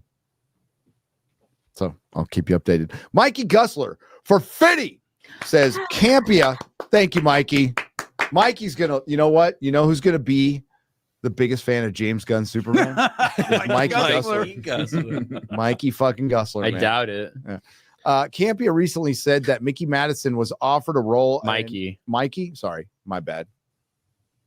But it's Mickey. Mickey. He spelled it Mickey. Potato. Is it spelled with a C? I respect women. No, you don't. Is it spelled with a C? I don't think well, so. He spelled it. Whatever. Mikey Madison. It's Mikey, right, Chrissy? I think I think you're right. It is Mikey. Yeah. So it's Mikey Madison was offered a role in Sean Levy's Star Wars film, but turned down because Star Wars fandom is a dangerous, toxic attacking place. He goes on a rant about how the fans are the reason we don't get nice things. And that's the reason John Campia, nobody fucking watches him over the age of fucking 9 anymore. Because he keeps going after fucking fans. You know, it's a woke. Content creators. You want some unsolicited advice? You dumb motherfuckers out there who continue to talk shit about fandom and then wonder oh, I'm not growing my channel anymore. I just called half of America retards. Everything. And the fun thing is you have to understand that you're a retard. I understand I'm a retard. But don't think you're above the fandom. John Campia doesn't know fucking shit about shit. To me, bring it back to basics. Is it more likely, if I'm looking at somebody, do I think they have a good judge on what's going on in the entertainment industry? Do I think it's more likely that Mikey Madison was like, oh, I don't know, there might be some fans that are fucking mean in the Star Wars thing, that's why I'm not going to do it? Or is in Star Wars such a place that it is not something that draws people in, and she just won't want a fucking Oscar and can probably have a lot of her choice in things she wants to do? Maybe she doesn't fucking care about Star Wars. Do I think that Star Wars is such a degraded, devalued IP over the past decade that that's more likely to not intrigue someone? Or is it because a couple people might say mean things online? What do you fucking think it is? Exactly. And that's why no one should take, if that was his take, and I haven't seen it because I don't watch John Campia, but if that was his take, why would anyone take it seriously? It's far more likely she was offered that, and the first thing that hit her head was the Acolyte, was the backlash against the Acolyte. She's all, I heard that was trash. I don't want any part of it. Or just the fact that she just doesn't give a fuck. Get outside of Star Wars. There's Harrison Ford. We love a lot of the actors, but there's Harrison Ford that was a star after Star Wars, and there's Ewan McGregor. Mm-hmm. And who is an actor. And there might be a time. There might be a time that Mikey Madison wishes she took the fucking role. Maybe because just she might be on top of the world now because she won her Oscar in a fucking movie that did not fucking deserve Best Picture. It is a very average fucking movie in a shitty year. And then 10 years from now, she's gonna be a trivia question. But she would have fucking if fucking Carla Sofia Gascon hadn't said she hates fucking Muslims, she would have watched it. He would have fucking won Best Actress. He would have been offered the Star Wars role, Ryan. Oh, hell yeah. Absolutely. That's the timeline we need. God. Because it would be fucking funny. It would be. Dude, we were a cunt hair away from a dude winning. I think you mean a ball hair. He didn't win. A ball hair. Yes. Yeah, a ball hair. That's a good one. And it's sweeping. From penis to vagina. 13 fucking nominations, dude. And it would have fucking swept if it wasn't for those fucking tweets. Dang it. For those damn kids. If it wasn't for him saying, I don't really like all these fucking immigrants in Europe. Imagine that being the thing that's disqualifying. You know, way too many blacks in the Oscars recently. I know, dude. You're like, shit. This dude's based. No. That's very confused by this person's opinion. That dude was based before he became a woman. Duke Devil 95, who we saw last night, is gifted 20 Nerdrotic memberships for $100. Thank you, Duke Devil. Quantum Sledgehammer, who we saw last night, for $49.99 says hail to all the FNT panel and guests that give their time either yesterday, in the past, or in the future to allow the fellowship to meet them in person and get to know them as more than just a talking head. Which is probably ultimately disappointing, but we thank you coming out anyway. We all appreciate your efforts. Hail the Las Vegas meetup. Love the fucking Las Vegas meetup. Thank you for your time. Thank you. A lot of time and travel and money and hotel costs to come out and see us. So it means a whole. And then waited in line. Yeah, the shit was nuts, man. Yeah, that was awesome. Mm-hmm. Doug Gill for 50 says, "What does Gary think about the Silver Sweeney?" Well, I mean, like, you know, I'm open. Like, I'm not a closed-minded person. I'm a reasonable person. If Sydney Sweeney is like naked and we could see a little spray painted with silver, spray painted with silver, I'm not against it. No, I'm not fundamentally against it. it. Like a Mystique thing, the whole costume and everything. Dude, Rebecca Romaine Lettuce was the best Mystique. I'm looking forward to seeing her in Doomsday. She still looks good. She still looks really That's good. True. No, John Stamos, man. Too bad those two didn't stick together. Yeah. Oh, well. What are you going to do? What are you going to do? Roland the Wretched, who we saw last night. Indeed, we did. That's right. 4 parts for $100. Thank you. So much to talk about from last night. Met so many great people and had an awesome time. I hope Garrett uses his salad spoons in good health. Did you bring them, by the way? Did you bring them? No.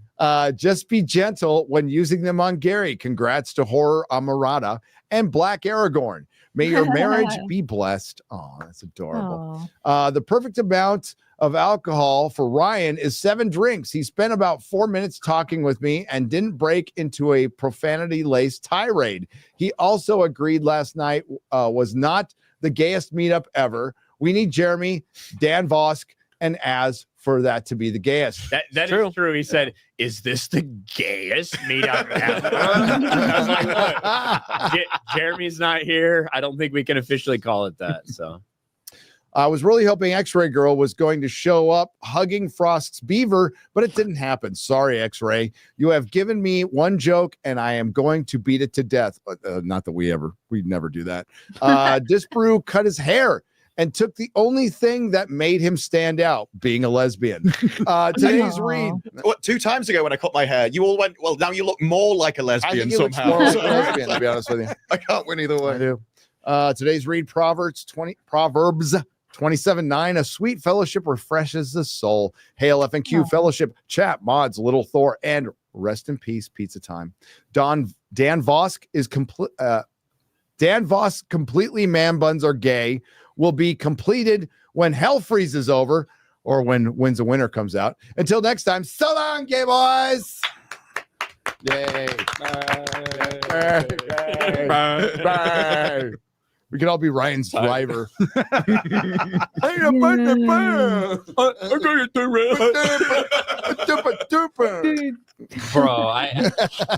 I could not summon her ancestors to get there. Adequately describe the fucking fury I felt. I can against this deaf retard. He was so like, for one, I don't know, but I was starving when I got to that place. So I was just fucking shoving food in my. I was like it was like prison. It was like after being locked down, I was like, just give me all the food. I was eating my wife's food. I was like, just give it up. And Ryan comes in and goes, fucking fuck. Fucking Uber driver. You know, like just rolling in hot, and it was great. I was so mad. Vintage dude. Ryan. Every time I think that I can't be like more disappointed with like my lot in life, something like that happens in my. There's always somewhere down, like further down I can get. You gotta have a blind driver next. I don't know if it would have been as bad. Like, just genuinely. Oh, okay, blind driver. I drove a Cybertruck. So our friend, probably shouldn't say his name because he works in Hollywood. Our friend had a Cybertruck. He had a little bit too much to drink. So he's like, drive my truck. Drive my fucking truck. I'm like, all right, dude. So I'm like, I worked at Tesla. I drove a Model S in the fucking on the lot, but like that's it. So I'm like, oh, whatever. They're fun to drive. Like, fuck electric cars, but it's fun to drive. That thing is fucking fun to drive. It has got torque. Yeah. It's like it's a giant golf cart. So when you fucking take not the gas pedal, the accelerate pedal, it fucking just it slows down immediately. So you save a lot. You go through a lot of fucking tires on Tesla, a ton. So we're he puts it in beast mode, and I'm fucking going fast, and I'm having fun. I'm like, oh, I like this thing. It just fucking runs on a goddamn iPad. When you want to go to reverse, you swipe. And you swipe when you like take it off a park. So he puts it in self-driving mode, which I said I'd never fucking do. So I'm like, fine. It's the freeway. What could happen? So we're in self-driving mode. It's doing really good. Lots of construction going on in Vegas right now. Yeah. Lots. We get off an exit and go right down the wrong way on a fucking one-way street. I'm facing a row of headlights. And thank God they're all on red light. They're on a red light, or we would have been completely fucked. And you wouldn't have known how to like.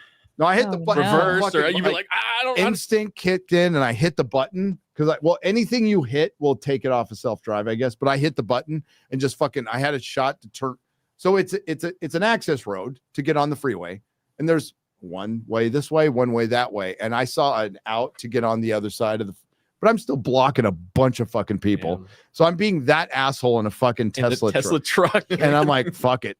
I'll be a full-on fascist. And I just blocked a bunch of people and we made it. I fucking love it. But self-driving mode, fuck no. Not there yet. It is not there yet. It is going to be, it's a long way from being there yet. If you're like driving down a freeway, you're fine. But remember, as advanced as this shit gets, there's color problems. That no camera as good as the human eye.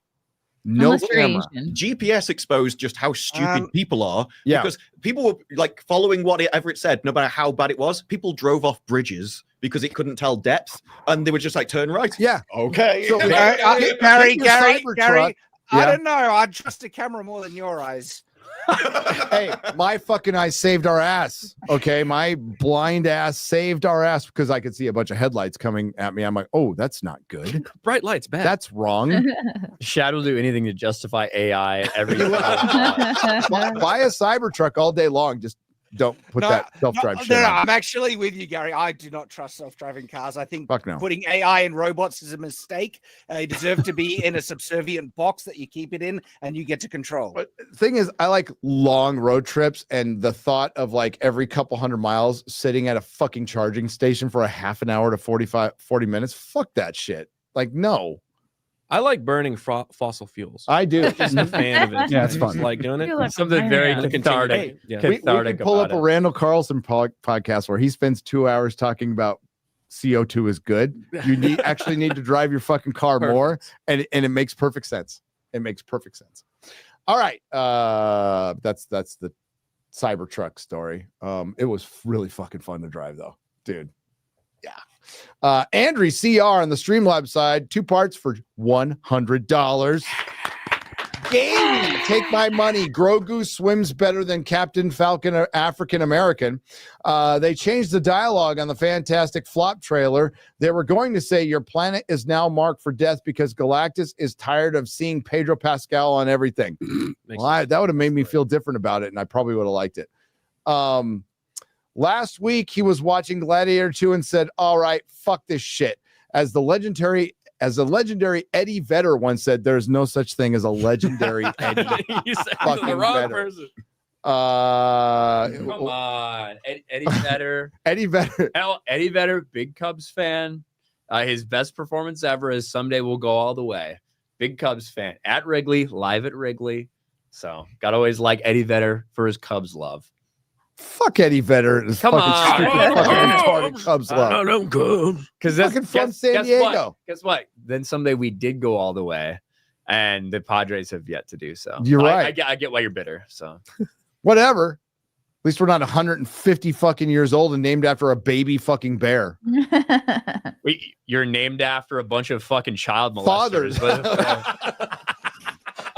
Fathers. The fuck. Happy Easter, everyone, by the way. It's funny because it's true. That's so quick. You forced the issue there. Didn't want to go. Oh, this Gary. Eddie Vedder went to school, went to high school. My sister partied with when he was Eddie Mueller. Eddie Mueller. Wow. So last week he was watching Gladiator 2 and said, all right, fuck this shit. As the legendary Eddie Vedder once said, even though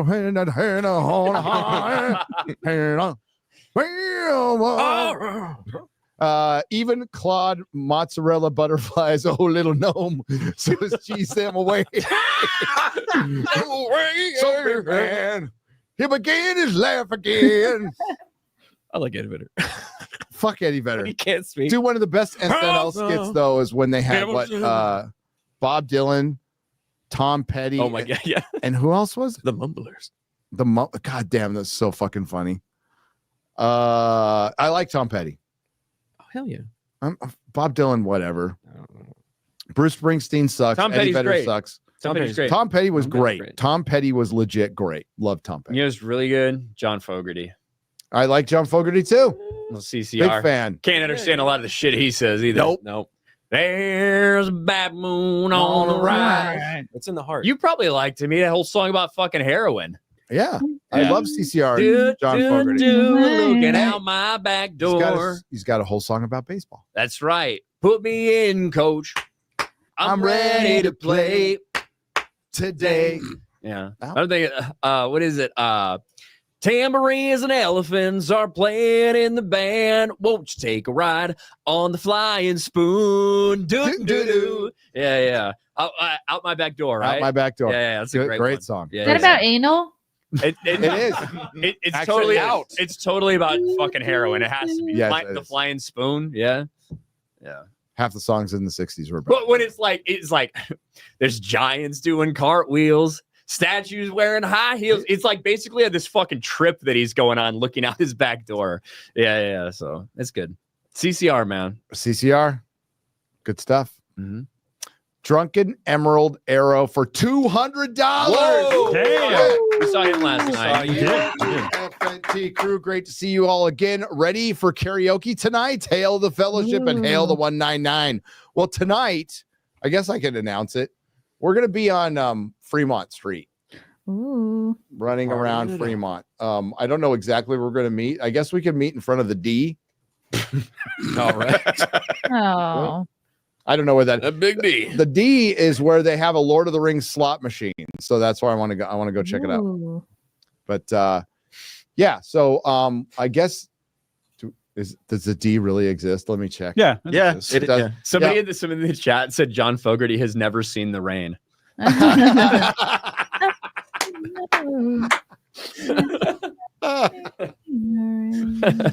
Oh man.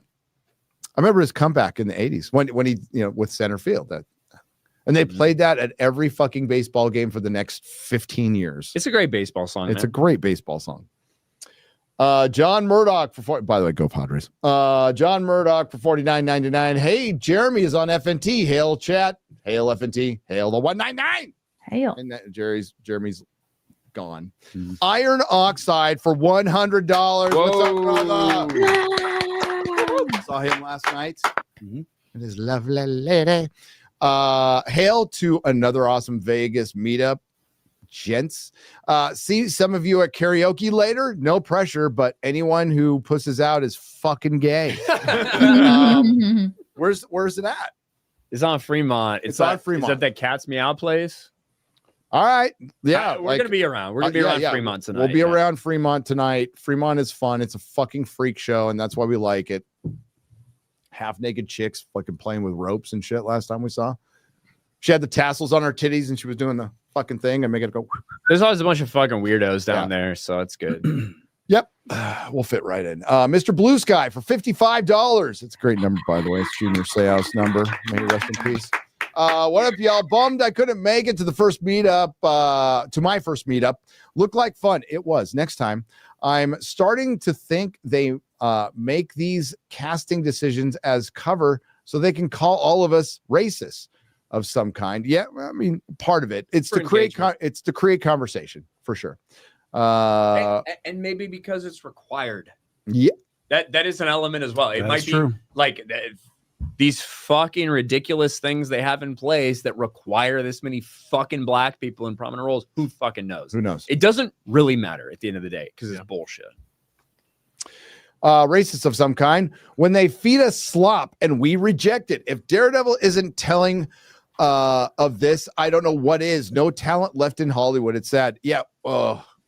It's such a disappointment what happened to Daredevil, but honestly, nobody should be surprised about it. I thought I'd give it a chance because I really fucking love the character in the show, and I thought Charlie Cox and Vincent D'Onofrio would do better, but you know what? I tried. They decided to go in fucking Hawkeye and Echo and She-Hulk.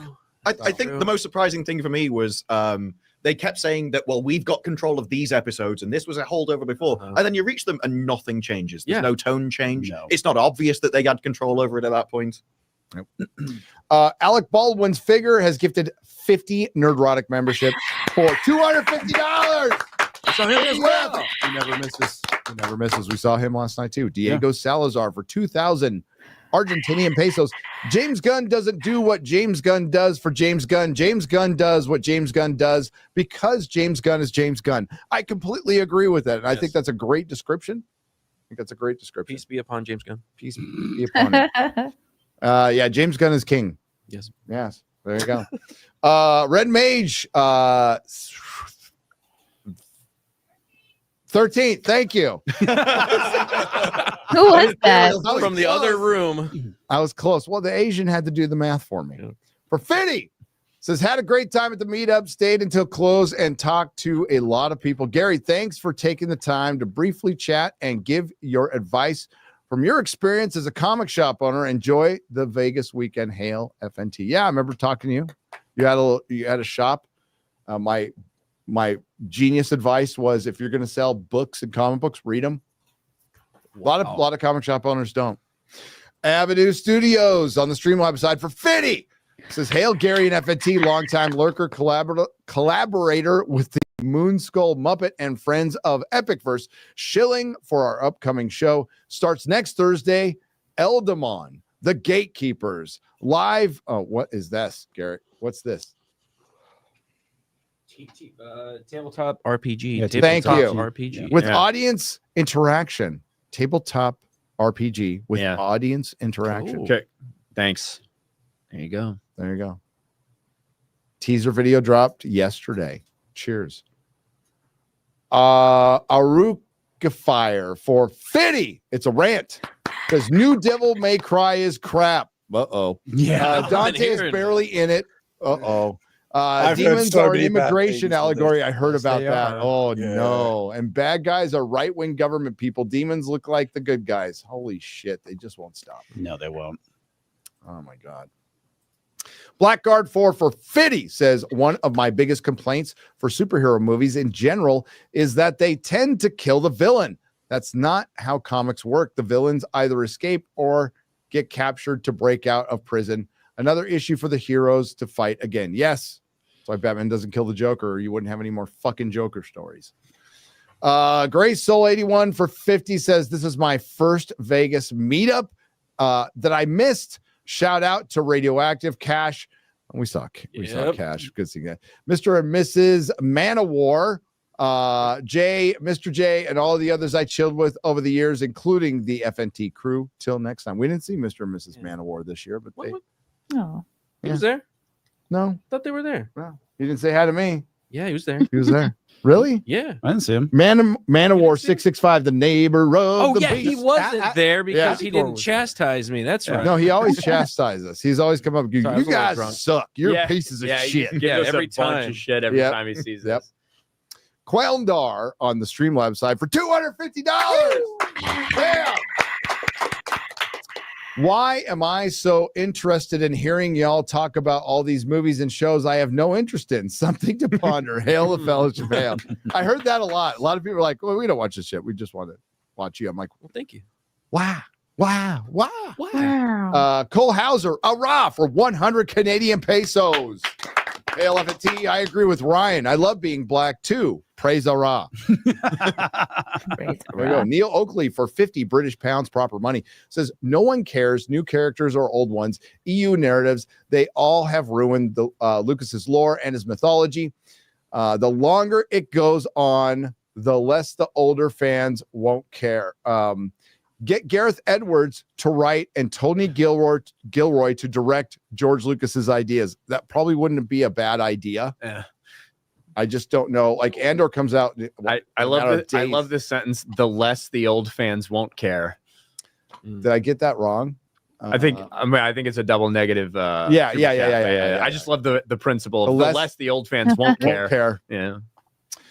Race swapping isn't bad per se. They had Denzel Washington play Don Pedro in Much Ado About Nothing, but swapping characters like Snape is full-on ideological DEI leftist pandering nonsense. I agree. It is bad in principle, I feel. Yarmoth. It doesn't mean that every single iteration is really bad, and sometimes it's like, hey, this character is like really works for this. However, I feel like that's few and far between. And in general, it's like if you do this, it's going to be bad until you prove me it's not. Yeah. So it goes back to if it doesn't matter, then why change it? Why change it? Yeah. Why change it?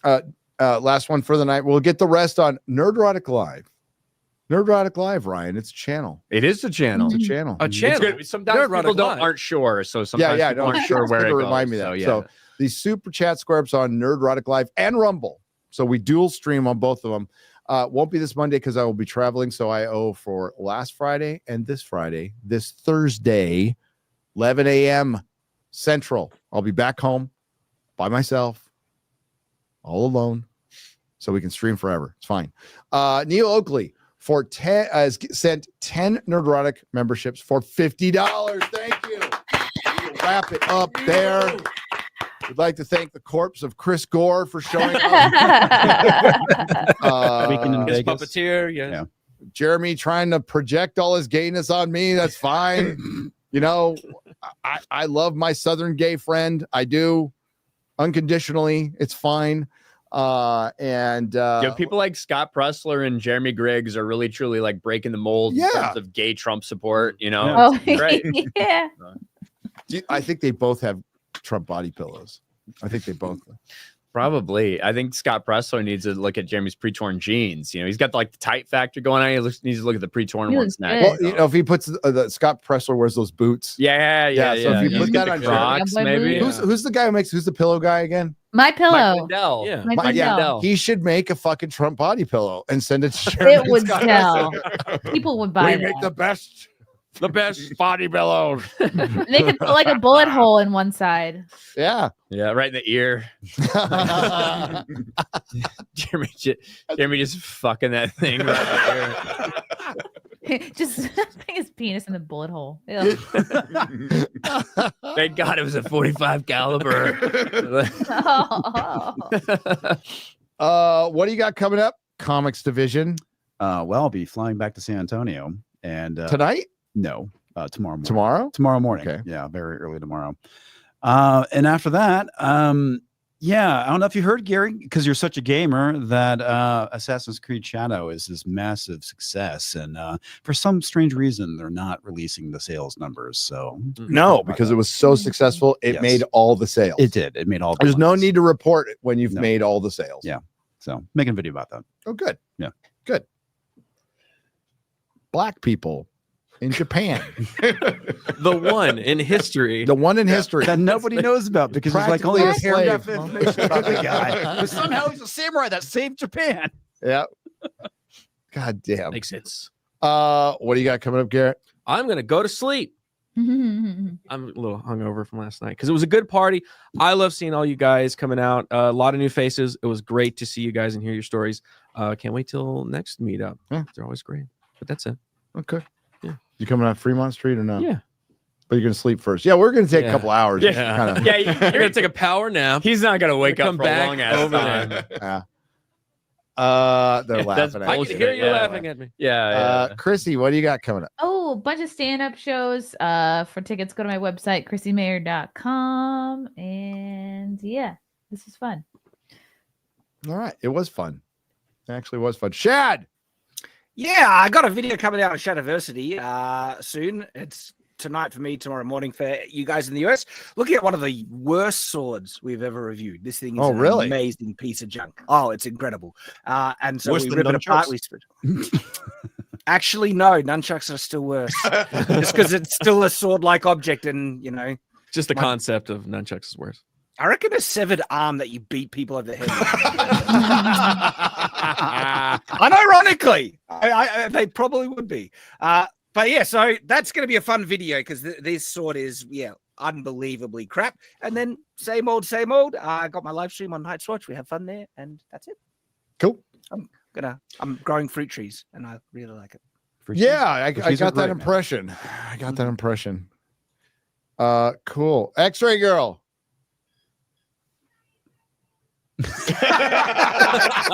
That sounded very. Yeah, ran out of words. She said she's coming. I'm here, I guess. Follow the Nerdrotic Instagram. There's going to be some Cosmic Summit live stream giveaways. So if you were interested in watching that, check out Nerdrotic on Instagram. Okay. I'm going to go drink now. Bye. And we're not doing Forbidden Frontier this Sunday. We are. Because we're going to do something IRL for that show. So if you guys ask. Yeah. In Sedona. Yes. Sedona, Arizona. So Cosmic Summit, we're going to be there in June. They live stream it. So they're giving away 10 free live streams. And all you have to do is follow us on Instagram. And it enters you to possibly win for Swag Sunday. And if you don't know what Cosmic Summit is, watch our show on Sunday. Forbidden Frontier. Not this Sunday, but next Sunday. Yeah. Disparu. I had a Fantastic Four video almost finished, and then my computer broke. Oh no! Oh, that's lovely. I've got to sort that out because Doctor Who comes out tomorrow, specifically focusing around racism and segregation. Awesome. Fucking wonderful. Never ends. Season 2, yeah. So it's going to get worse. I think the season is going to get good, man. You have learned to bring your stuff with you because I've spent half the week making videos. So that's the only this way you can freely travel. I look forward to it. Well, I'm not doing a Doctor Who video, so you can. I'll watch yours. That was the thing. Yeah, I had done the video. It's a problem though. I only brought USB-C charging for the laptop, and it ran out of battery. Won't turn back on. So shit. I'm like, I've got to sort that out before tomorrow. We'll go to Best Buy or something. Yeah, I'm sure there's some place you can walk to on the strip. Well, I look forward to it. There you go. Ryan. I got another day or two here. I'll definitely hit Fremont with you guys a little bit later tonight. I obviously love being a black woman. Jar Jar Martin is a fat, entitled pig. Oh, we didn't get to talk about that. Who will never finish his shit and is a great writer who made a story that is far too complex for him to actually ever finish, which is sad, which is fine, except that he continues to lash out at fans for his failures, which sucks. He needs to be honest with fans and just say, you know what? And with himself. And say, I can't finish. And you know what? People would understand. Most people would completely understand. It's the leading people on and lying to yourself and to your fandom. that's given you so much is it's bullshit. I'm going to continue to call them out on all. When you're old and you can't finish, there's pills for that. George. Yeah, dude. There's also you have a lot of money and you could guide another writer. You could James S.A. Corey is out there. They worked with him. They worked on The Expanse. They write a very similar way. It wouldn't be as good as George, but it'd be something. It'd be a finish. Yeah, and it'll still be good. But it wouldn't be as good as George's. We all need that release. We can't just fucking jack off without coming for 13 years straight. No. Like, Jesus Come Christ. on, George. Fucking Jon Snow's been bleeding out in front of class. The thing, if he's not finishing because he doesn't know how to finish the books, somebody else might actually just make a better story. Because if he's just going to be miserable all the way to the end, it's going to be very disappointing. He doesn't want to finish. He wants to be done with these books. He calls them the curse of his life. Yeah. Oh my God. The curse of his life that made a bunch of fucking money. Yeah. Great job. What an ungrateful. I mean, like that is sorry. That's fatherless talk. That's a guy who's never had kids, like never wanted to have kids, never had any sort of family It's a sort of fucking meeting. It's a complex thing because there was so much attention paid to the end of Game of Thrones and how bad it was. But everybody has this faith that George's story will make so much sense. It'll be so much better. I feel there's even more pressure on him to finish it after that. He's never been able to finish stories very well. He's always let them get out of control. And it's just fucking pathetic. It's crazy to see an entire massive, like, fucking community of like A Song of Ice and Fire people on YouTube who have like more dedication and time and attention that they put into this shit than he does. Yeah. It just sucks. Yeah. And for Preston Jacobs, who's mostly a fucking moron, is actually putting together like a pretty decent fanfic to finish it. And that's all we're going to fucking have, dude. Yeah. There's tons of guys who like, they probably hate our politics, but they make great fucking content.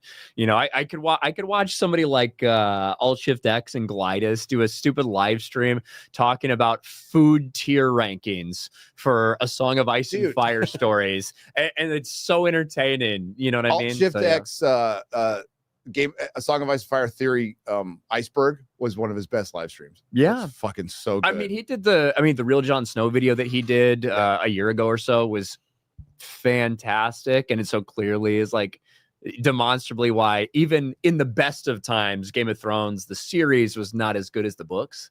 Yeah, but you know, fucking Preston Jacob like loves Dorne, hates Jon Snow, doesn't like magic. It's like all the shit that I fucking like. I'm completely opposite on the story, and he still puts out better fucking fanfic.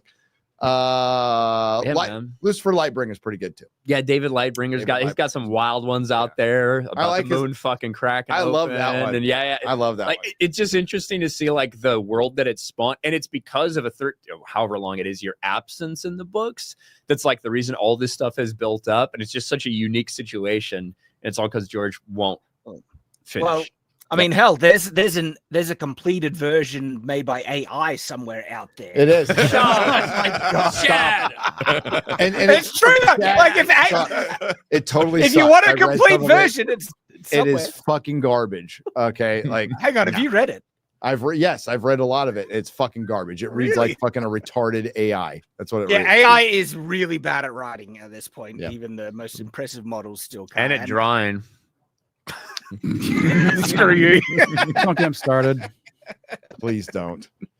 All right. What do we got? A daily came out today talking about Fantastic Four. We got my Daredevil review. Will be out next couple days. I'll be back home making more videos. But yeah, we did do a Rumble bonus hour today because we're on the road. We were supposed to have a shorter show. We had a fucking longer show. There's a lot of stuff to talk about. There's like so many stories that we didn't even get into.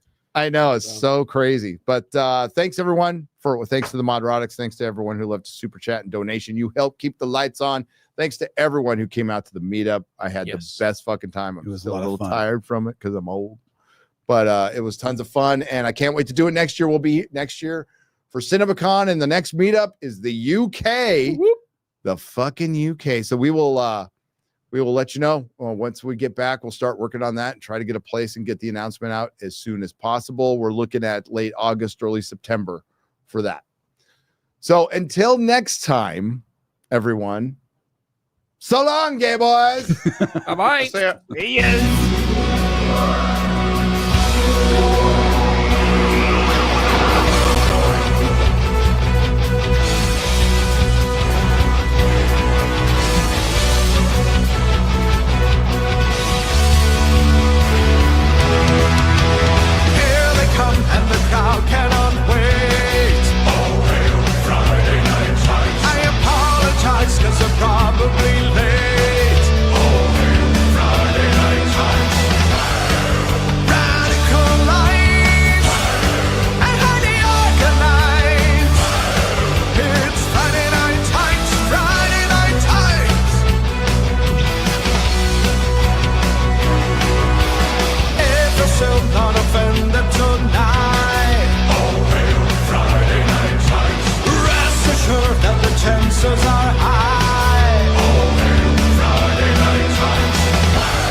That was good.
Do not come.